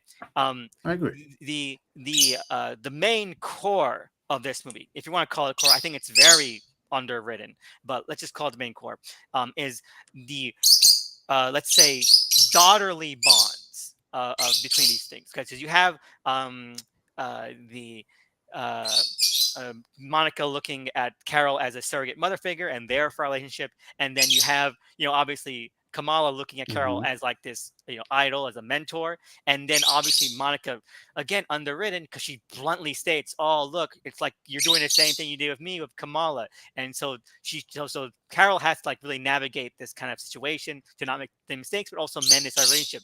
And at the end of the movie, she does. Okay, so that's a consequence. Is it a good consequence? No, but it's a consequence. And also, one thing I think that is definitely underdeveloped is the villain. What's her face? Oh yeah, I don't remember her name. I don't remember her Because they name. do the exact same thing they did with in Eternals, right? Which ruined Eternals for me, which I really like Eternals, but the ending is really sucks ass. Where they had the character be given like very emotional resonance. Right, Icarus and what's her face had very emotional internal kind of ideologies that really made sense, and so I thought it's similar, but not the same as like when they make characters like have very moral ideologies that make sense, but then they just kind of write them to be shit. This is very, very different. It's very much like Icarus, where like there's an emotional inner life going on, and then they say, "Fuck it, let's kill him before the third act." Okay, and I hated that. I really thought I was hated that. Okay, Michael Lito is getting kind of passive aggressive. I don't know why. Okay. I Time out. understand Time out. Let's put a cap. Let's put a we're cap on talking this. about Hold on. movies here. Hold Okay. on. Let's Okay, put a yes, cap. I'm Let's glad. put a cap on this. Hold I'm on. glad. Elvis. Hold on. I Time got- out. I got- Time out.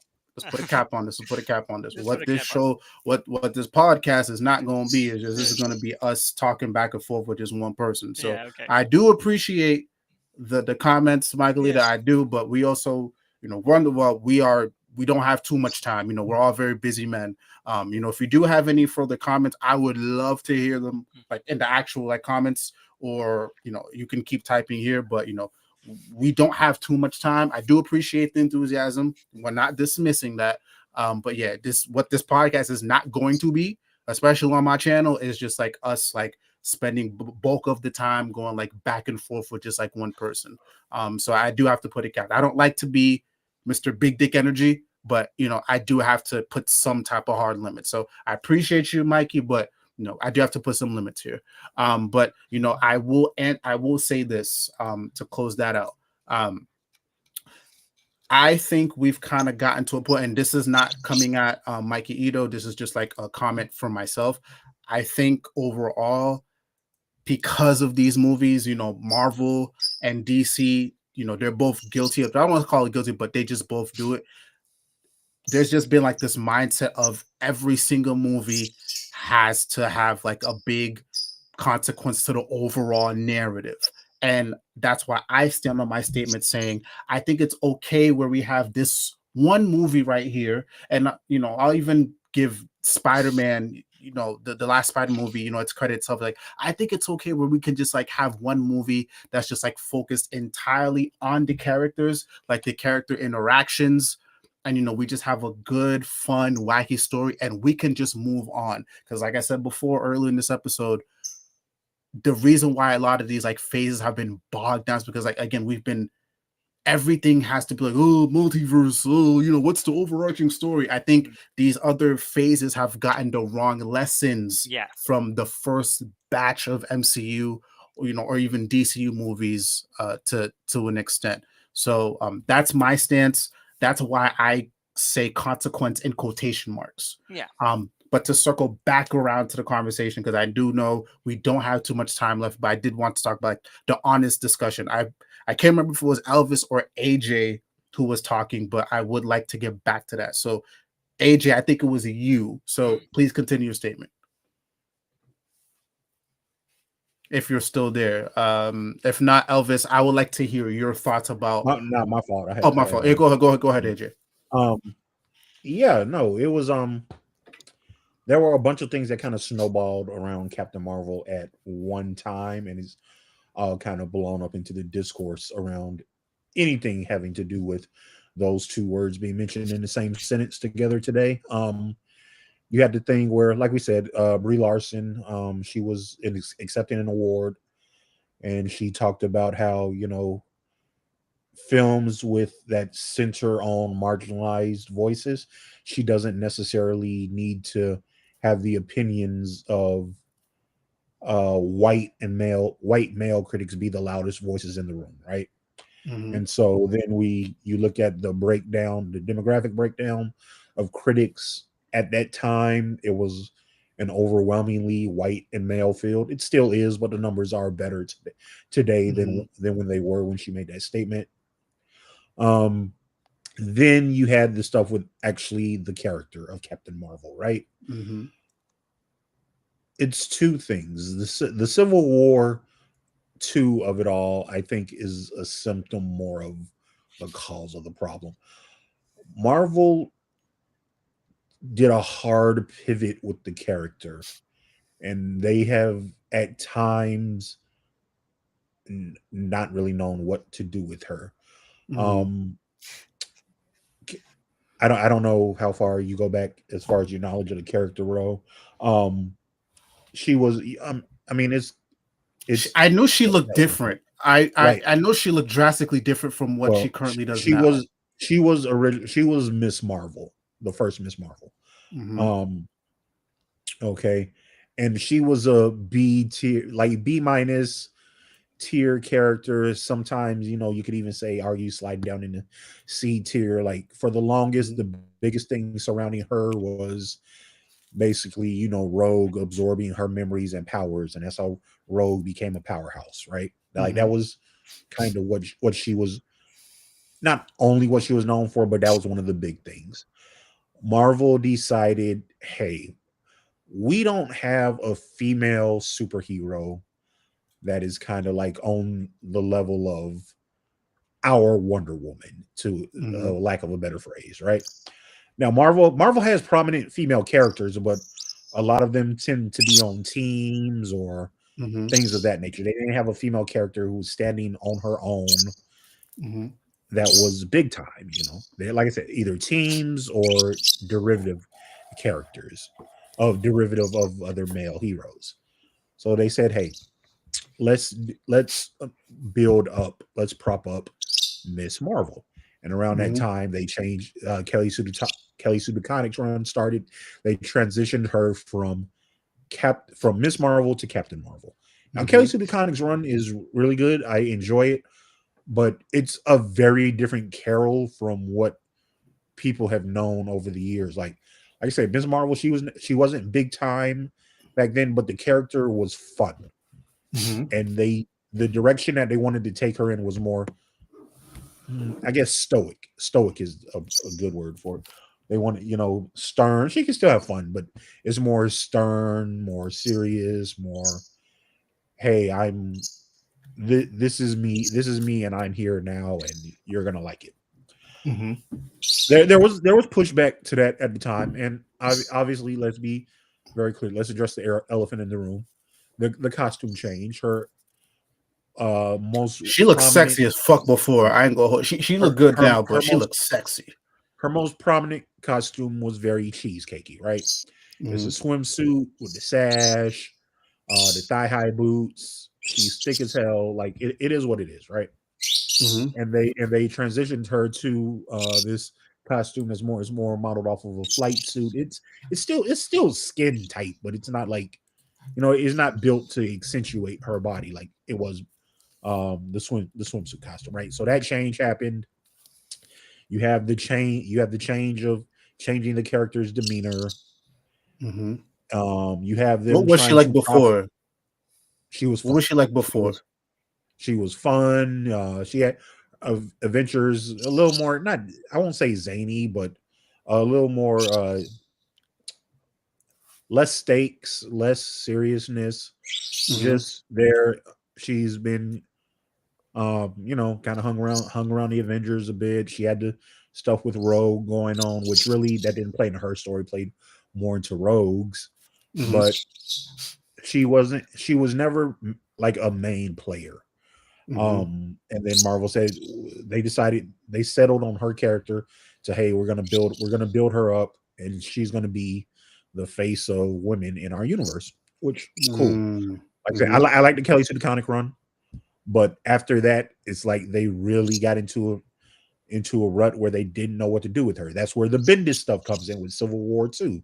So not only have you not known what to do with her, you've now turned her into a cop, and basically. And this was around the time of, the George Floyd, Trayvon Martin, all this kind of stuff, social unrest, and people not liking cops. And now Yeah. you've turned your most, who you're trying to make your most prominent female character, you have her profiling a young black teen. So Okay. that happened, and it wasn't necessarily liked. It wasn't smiled upon, and she was written out What I of do, character. Go ahead. correct. Like I remember because I vaguely remember. I only read that shit once and never again. Right. It was it just Miles she was like that towards? Because I remember like it No, wasn't. she Yeah, was. It was she was being she was they being had hard ass to everybody though. right. They had a new Inhuman character, and his ability was basically precognition. He could see into the future, Yeah, I and remember he that could part. see when things were going to happen. And one of his visions was of Miles beating up Captain Standing over a America. cap. Yeah. Right, and you get it's insinuated that Miles has killed Captain America. Now we would all know that would later become Hydra Cap, and like he wasn't dead anyway, but yada yada yada. These are comics. Yeah. Um, but yeah, so that was really the time where Carol was really in the dirt in the comics, and then Brie Larson had said that what she said about critics at that award show, and all of this, and then after a few years prior, they pretty much revamped the character for the for a new audience that they were wanting to chase, and also because they knew that they had a Captain Marvel film in the works, right? They wanted to, I guess, change her image up a bit. So all of that happens, And I think they and it's also, not I remember one thing also is like, I think I know one of the biggest gripes is the fact that like they had sandwiched it in between Infinity War and Infinity Endgame, War but and it really didn't, right. it wasn't really like like in this case, like a quote unquote consequential movie. Because, It yeah, was the post credit scene with the pager and her symbol comes back up. That was all part of the process of them, propping this character up to be, hey, she's the hot shit, right? hmm And as somebody like me who's a Captain Marvel fan and it was a Miss Marvel fan, cool. I didn't necessarily like the change in her personality, but for the most part, she was one of the Marvel females I like more so. So I'm like, all right, cool, whatever. I see what y'all are doing. I'm along for the ride. A lot of people did not like it, and you had things like you say, just snowballing into a whole bunch of mess that has become a bit of a culture war, if you will. And so that film being sandwiched in between Endgame, Infinity War, and Endgame paid off to its benefit in spades, right? That movie hmm goes on to do like 1.1 $1.2 billion.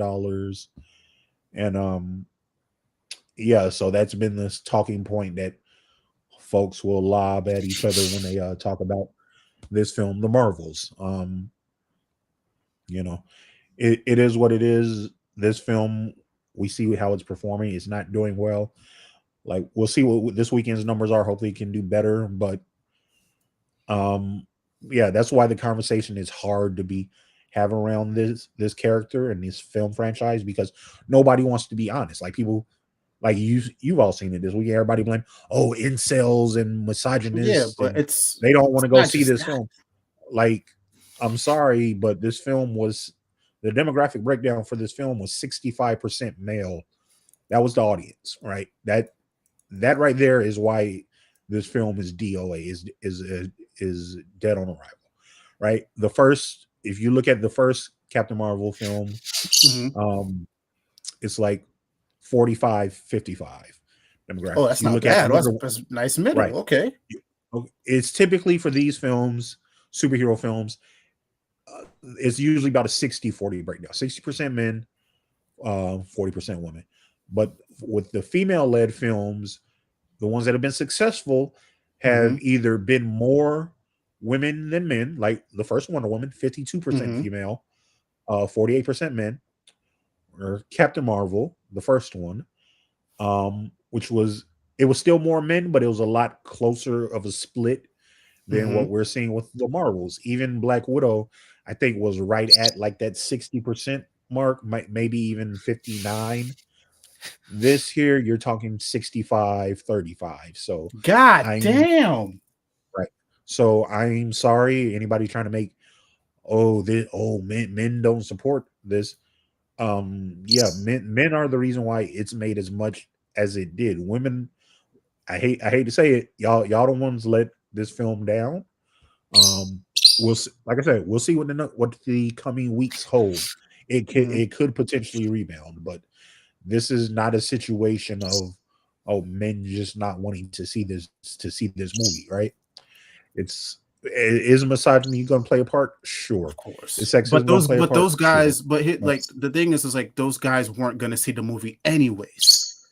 They Right. weren't gonna see the So people that are like very vocal. They weren't gonna see it anyways. And I think, to piggyback off of that, the other thing too is just like, well, let's look at the state of the MCU. It's just like, well, a good chunk of these movies have not been good. I think what is right.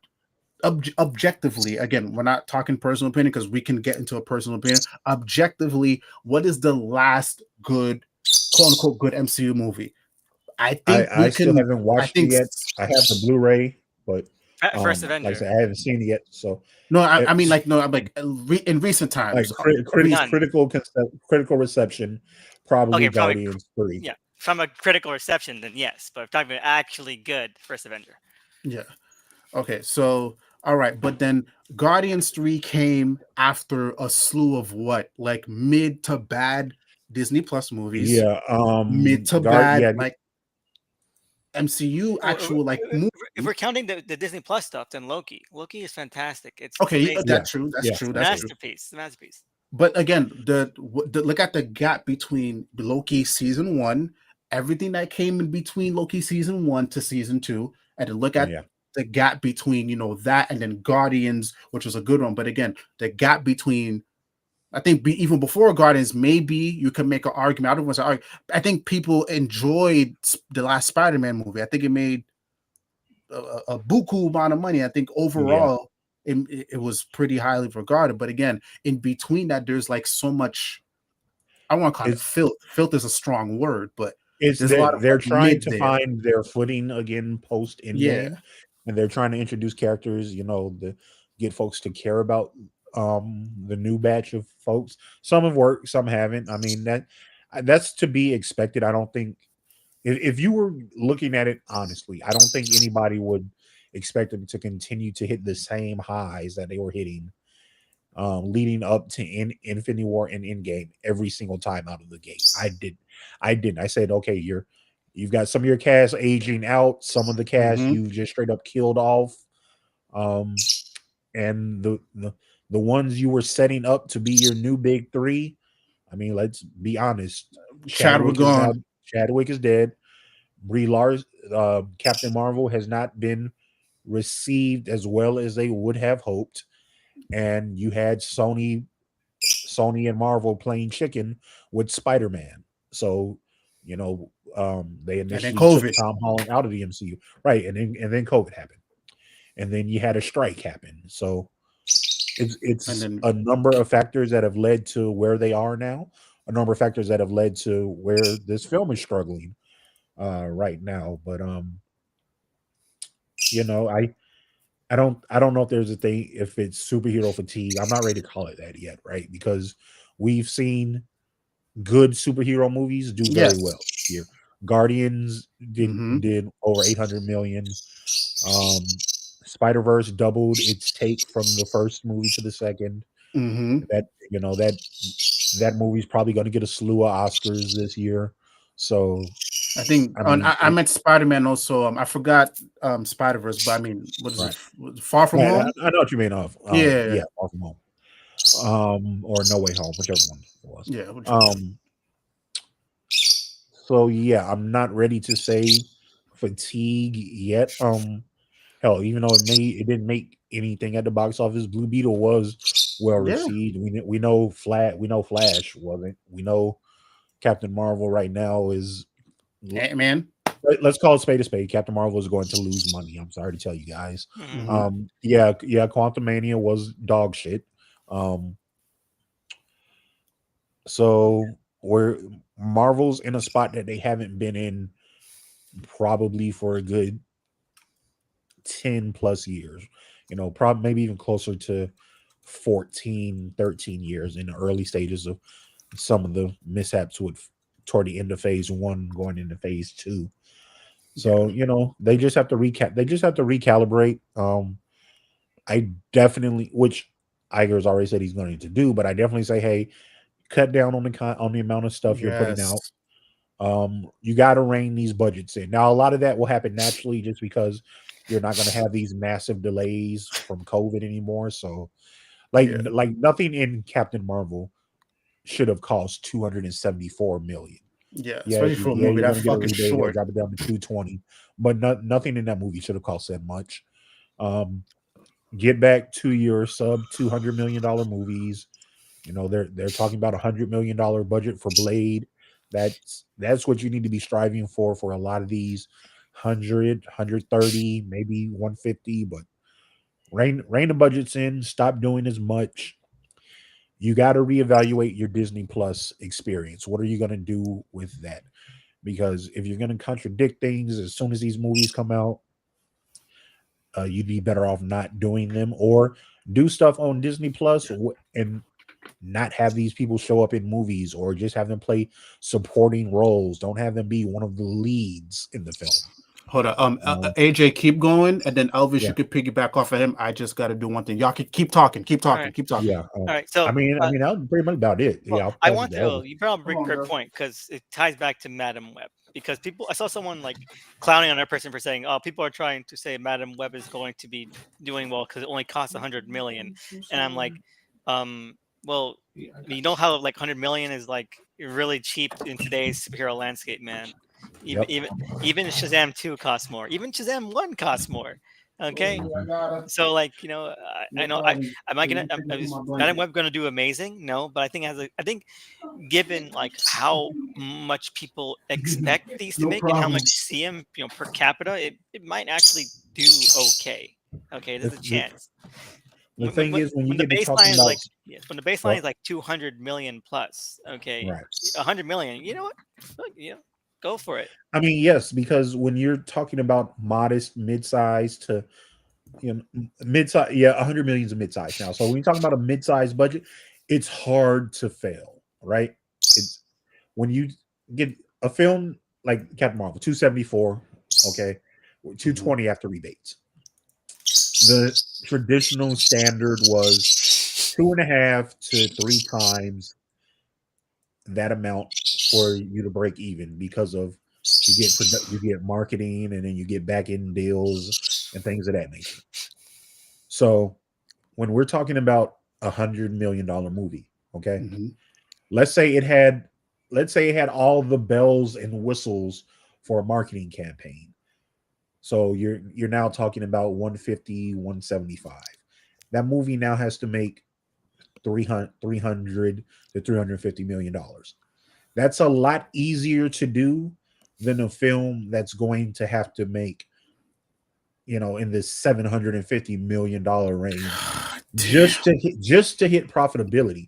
I'm not even saying being a success, because we all know that these studios do not count profitability as necessarily as a success. Because there have been tons of movies that have been profitable that they have just put on the shelf by the wayside that could have had sequels if profitability was the only measure of success.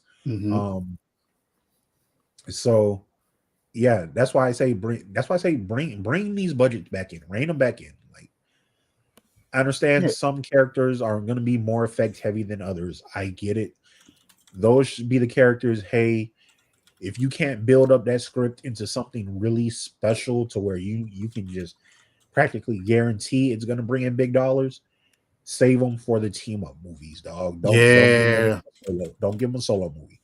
Save them for the team up. Save them for an Avengers film or whatever your next team is going to be, and you know that you'll bring in money. Like the way that they're doing, like they're kind of doing the reverse right now. You look at a lot of these young Avenger characters that they seem to be setting up. That's not going to be a super of from the heroes that they've shown so far. There's no reason why that should be like 200, 300 mil. There's no reason. Absolutely not. Right. Because you look at the power sets of the heroes that we've seen thus far. Kate Bishop, Bow and Arrow, Kamala Khan. They've dumbed down her power set so much that it's really just sparkly lights and a big fist at this point. Riri Williams, maybe with the suit, depending on how in depth they want to go in that, maybe. But when you're talking Patriot, you're Wiccan, and I can't think of his brother's name. And none of that is stuff. It's stuff that's going to have to be super effect heavy. They're setting that up for the team up movie and doing individual characters that take huge effect budgets and doing those as solos. I say flip that and go from there. But I'm just a guy. I'm not getting paid the big bucks to make sense for these studios. Yeah, and I think another thing too, like to circle back to like the honest thing, I feel like especially online, I always like to say this, and I'm sure you guys will agree. Like, bro, a lot of this shit that people are arguing about on YouTube, Twitter, Instagram, bro, a lot of it does not translate into like the outside life. I guarantee you, like when I'm having these conversations about these movies, especially like a Captain Marvel, if anything, here's what I will hear, and I'm sure you guys will agree. Oh, I thought it was an okay movie. I thought it was decent. It could have been better. I shit you not. There has not been one conversation that I've had with somebody, whether they're younger or older. They're talking about, oh, the reason I didn't like Captain Marvel is because of this shit's Brie Larson said they don't use statements like woke. They don't use Yeah. statements like feminism. They don't use statements like I don't know, politics. They don't use any of that. They just talk about the actual movie. Like nobody cares about that No, shit. Who's no, not in that bubble, bro. nobody cares. But like, I feel like online, especially, the reason why I say it's such a cesspool is because it's like, you know, you have the comics gators, the fandom menace, like they have, I like I said, co-opted, and then in turn, because they had co-opted that, a lot of people have gotten emotional. They've gotten Mhm. very emotional. So it's just like, you can't talk Captain Marvel these days about without somebody coming in the comments, you know, just like, oh, but because of blah blah blah blah blah, or regurgitating the same thing they saw King or Queen dipshit said. You can't have a general conversation, even for honest. You AJ just broke down the numbers, but before we had this conversation, what's the first thing you saw? Oh, it's because of men. It's because of this. Is like, no, there's a lot of like real world things that we have all been affected by, and we have all seen with our own two eyes, which is why not only Captain Marvel, Blue Beetle had to deal with the same thing. I don't even think. Well, I know we weren't in a strike when Ant-Man came out, but still, they can still be affected by it. Again, you know, we've gotten a lot of mid to bad stuff in between. You know, then we had the writer strike, then we had COVID, then we had this, then we have that. That's why, again, it sucks. It really sucks that, you know, it seems like this movie in particular just seems to be, well, this character in particular, it just always seems to get slapped with just like a lot of like unfair shit. But like, no, nobody outside of this is talking about that. But everybody's gotten so emotional, and it's weird. And I'm talking on both sides. I'm talking people who Mhm. are not right wingers or comic. I'm talking people who, you know, they love the character. It's like, why is there so much emotion? Let's just call this a spade a spade. Brie Larson don't know you motherfuckers. Yeah. These people they don't know you. And you know, I know we break. I don't know either.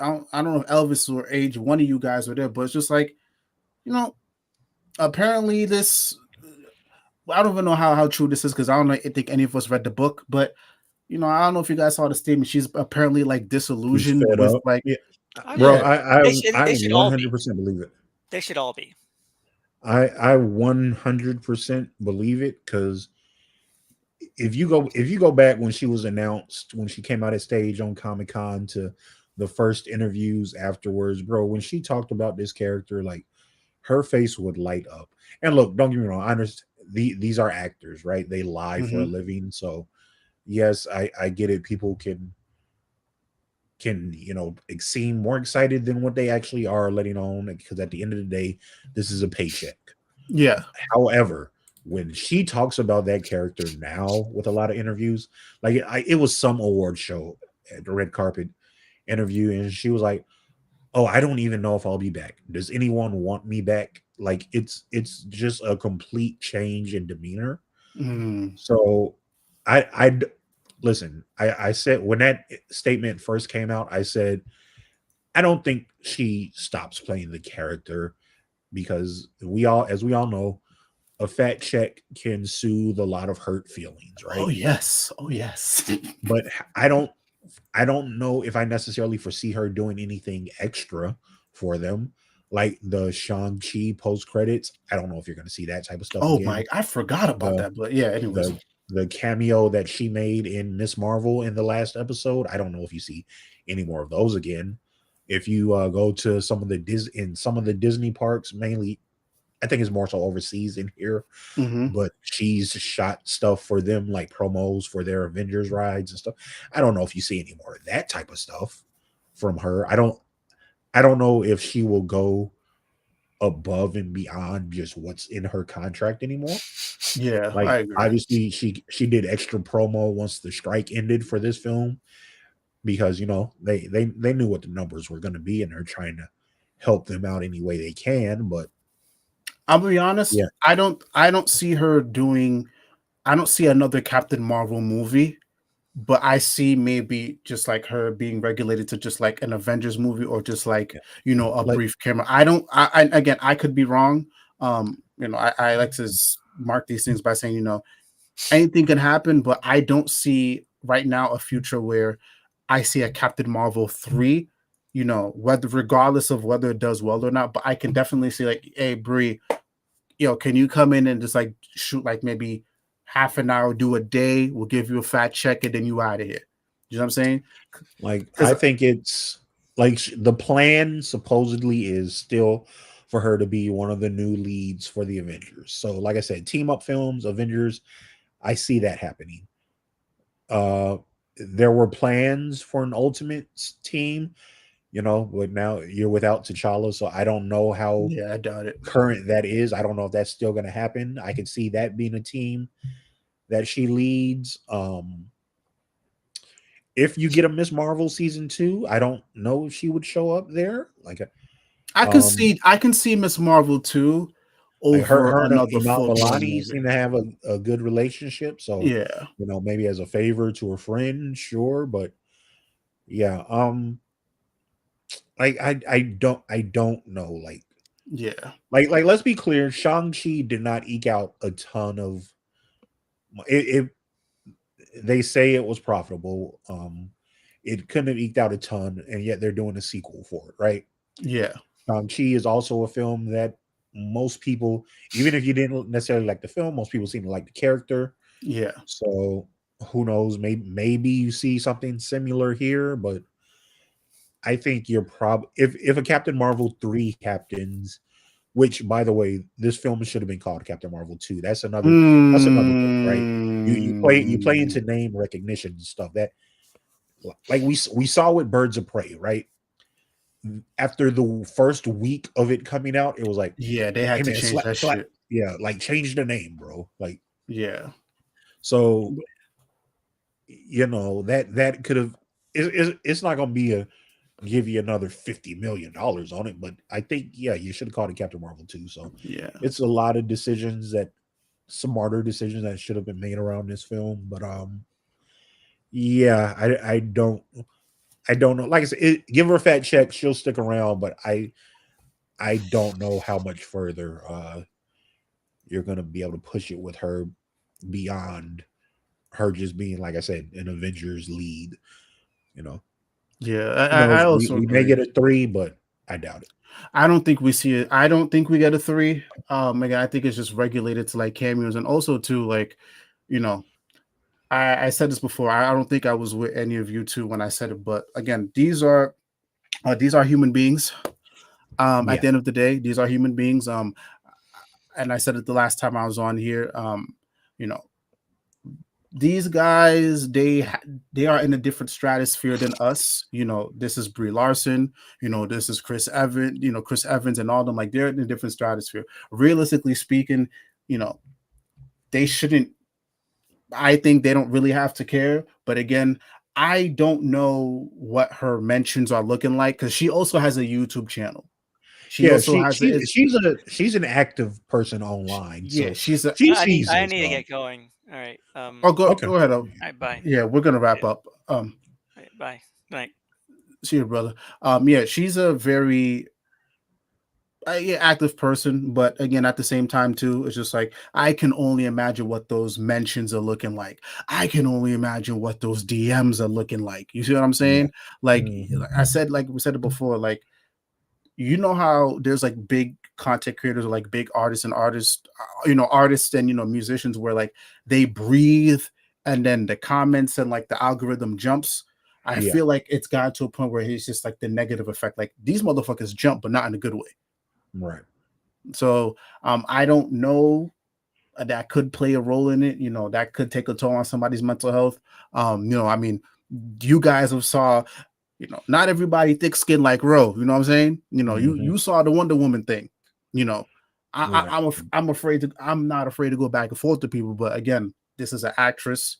You know, it's double for her than it would ever be for someone like me or you. Mhm. Um, so I don't know. I think everybody's just kind of gotten like way too emotional. I don't even think it's that deep, honestly. But I can also understand how like we also got to call a spade a spade. People have built so much money. People have built their platforms. People have like gained so much followings just off of her name in a negative light, and I know that can do something to somebody. Yeah, oh, absolutely, and not just people in the negative light, and not just around Brie Larson and Captain Marvel, but look at it this weekend, right? It was the first real sign of, I'm not gonna say weakness, but of a misstep for Marvel in the general public's eye, right? Mm-hmm. Bro, all of these nerd sites and geek sites, and they were circling the wagon this weekend, rushing to the defense. Like I said, I like the movie, I enjoyed it, but I'm not going out of my way to defend it from folks, because not everybody is gonna like every movie. But these people who have a lot of these people have made their careers off of the MCU. Yeah. These people they've created these geek sites, these nerd sites, and they have been able to build up such a following and turn around and sell those websites and make millions of dollars off of that.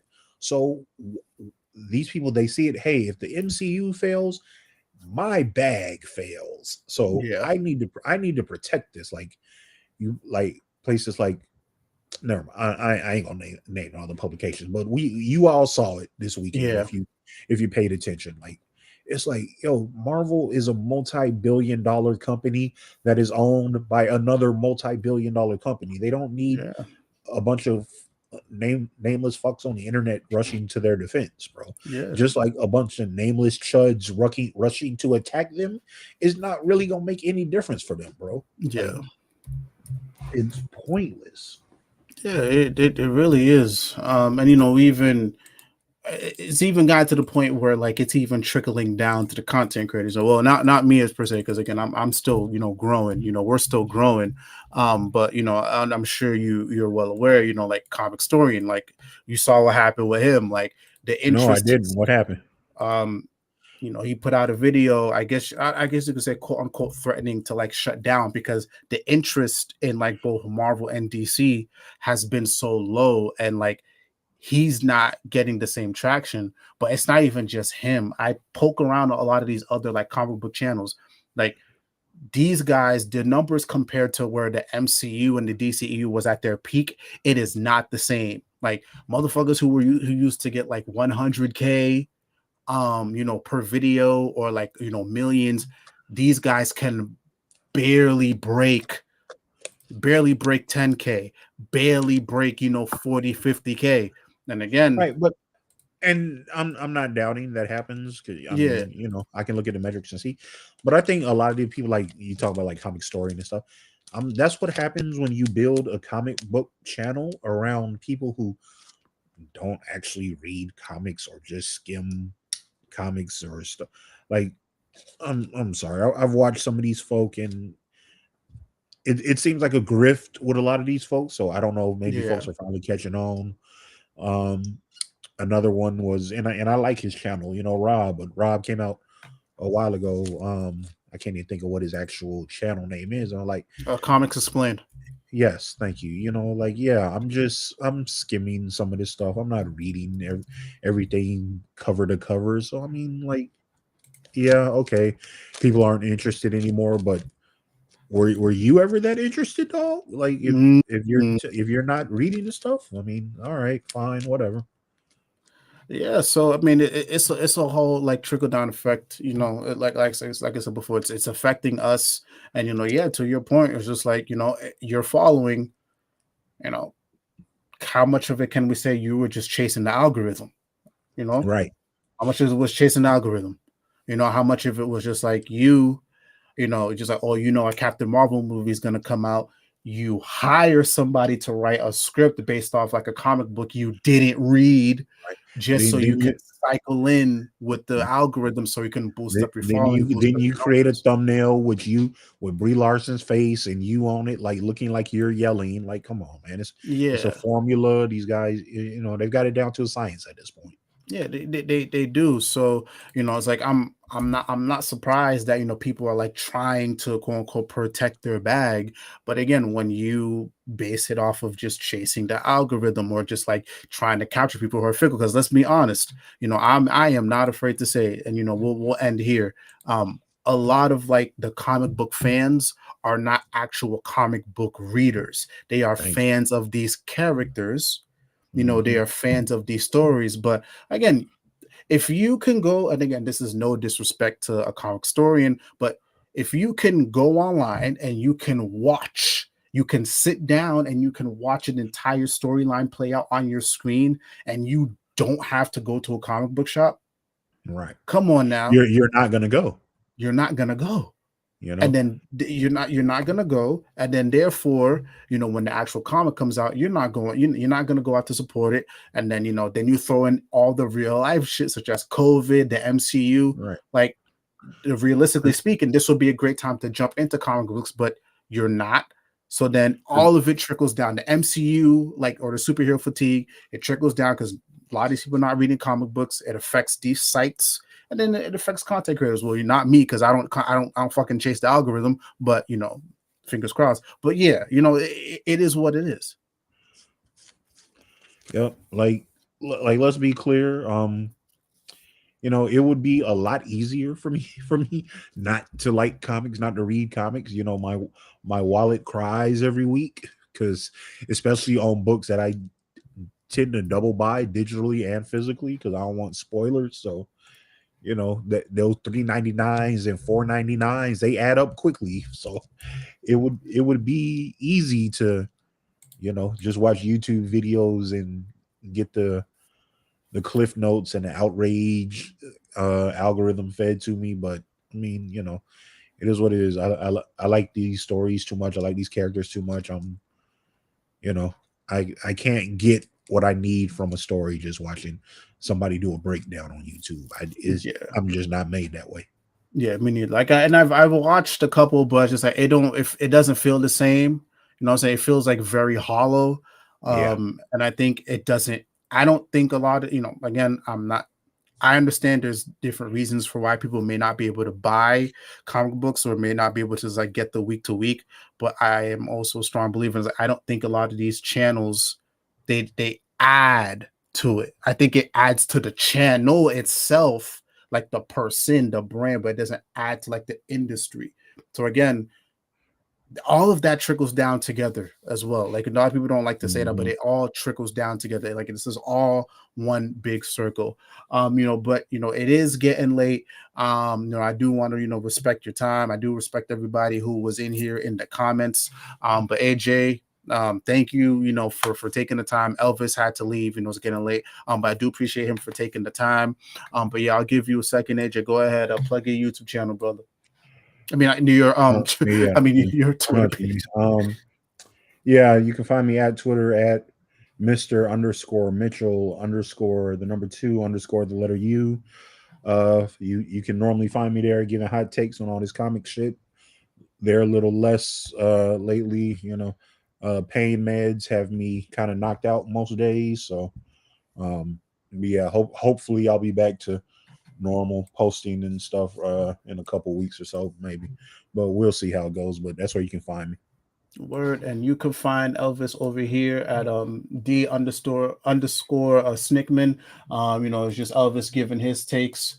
You know, Elvis really on the comic book side, like me and AJ, but you know, Elvis has his hot takes. He don't give a fuck about how you feel. Elvis is gonna let the chopper off, and that's why I respect the fuck out of him. And please do yourself a favor and actually go check out his YouTube channel, which I'm actually gonna put up here. On Source Wall Radio, go check that out. I know he got some other stuff cooking, so please go support Elvis. And as always, you could go check out my channel. We just hit 600 subs, which is awesome. Thank you guys to everybody who checked out the content. And yes, I will be doing a 600 sub stream very soon. And I do want to have Elvis and AJ on here, so please look out for that. And thank you guys to everybody who checked out my recent video where I talked about like must-read Black comic books. You motherfuckers are crazy, because when I first put this video out, it wasn't doing shit. Then all of a sudden, like, the views skyrocketed. So thank you to everybody. You motherfuckers need to read Black comic books. You know, I'm selfish plug. This DC and Marvel are doing a little bit better now with respecting Black characters. So please check this video out. I have a lot of great recommendations, and you will not be disappointed. And I'm sure Elvis, and soon not Elvis, AJ would stand by a lot of my picks here. But yeah, guys, thank you guys for checking out the content. Please be sure to leave your comments down below. And thank you guys, everybody, again in the chat. It's the Comics Code Authority, and we are out.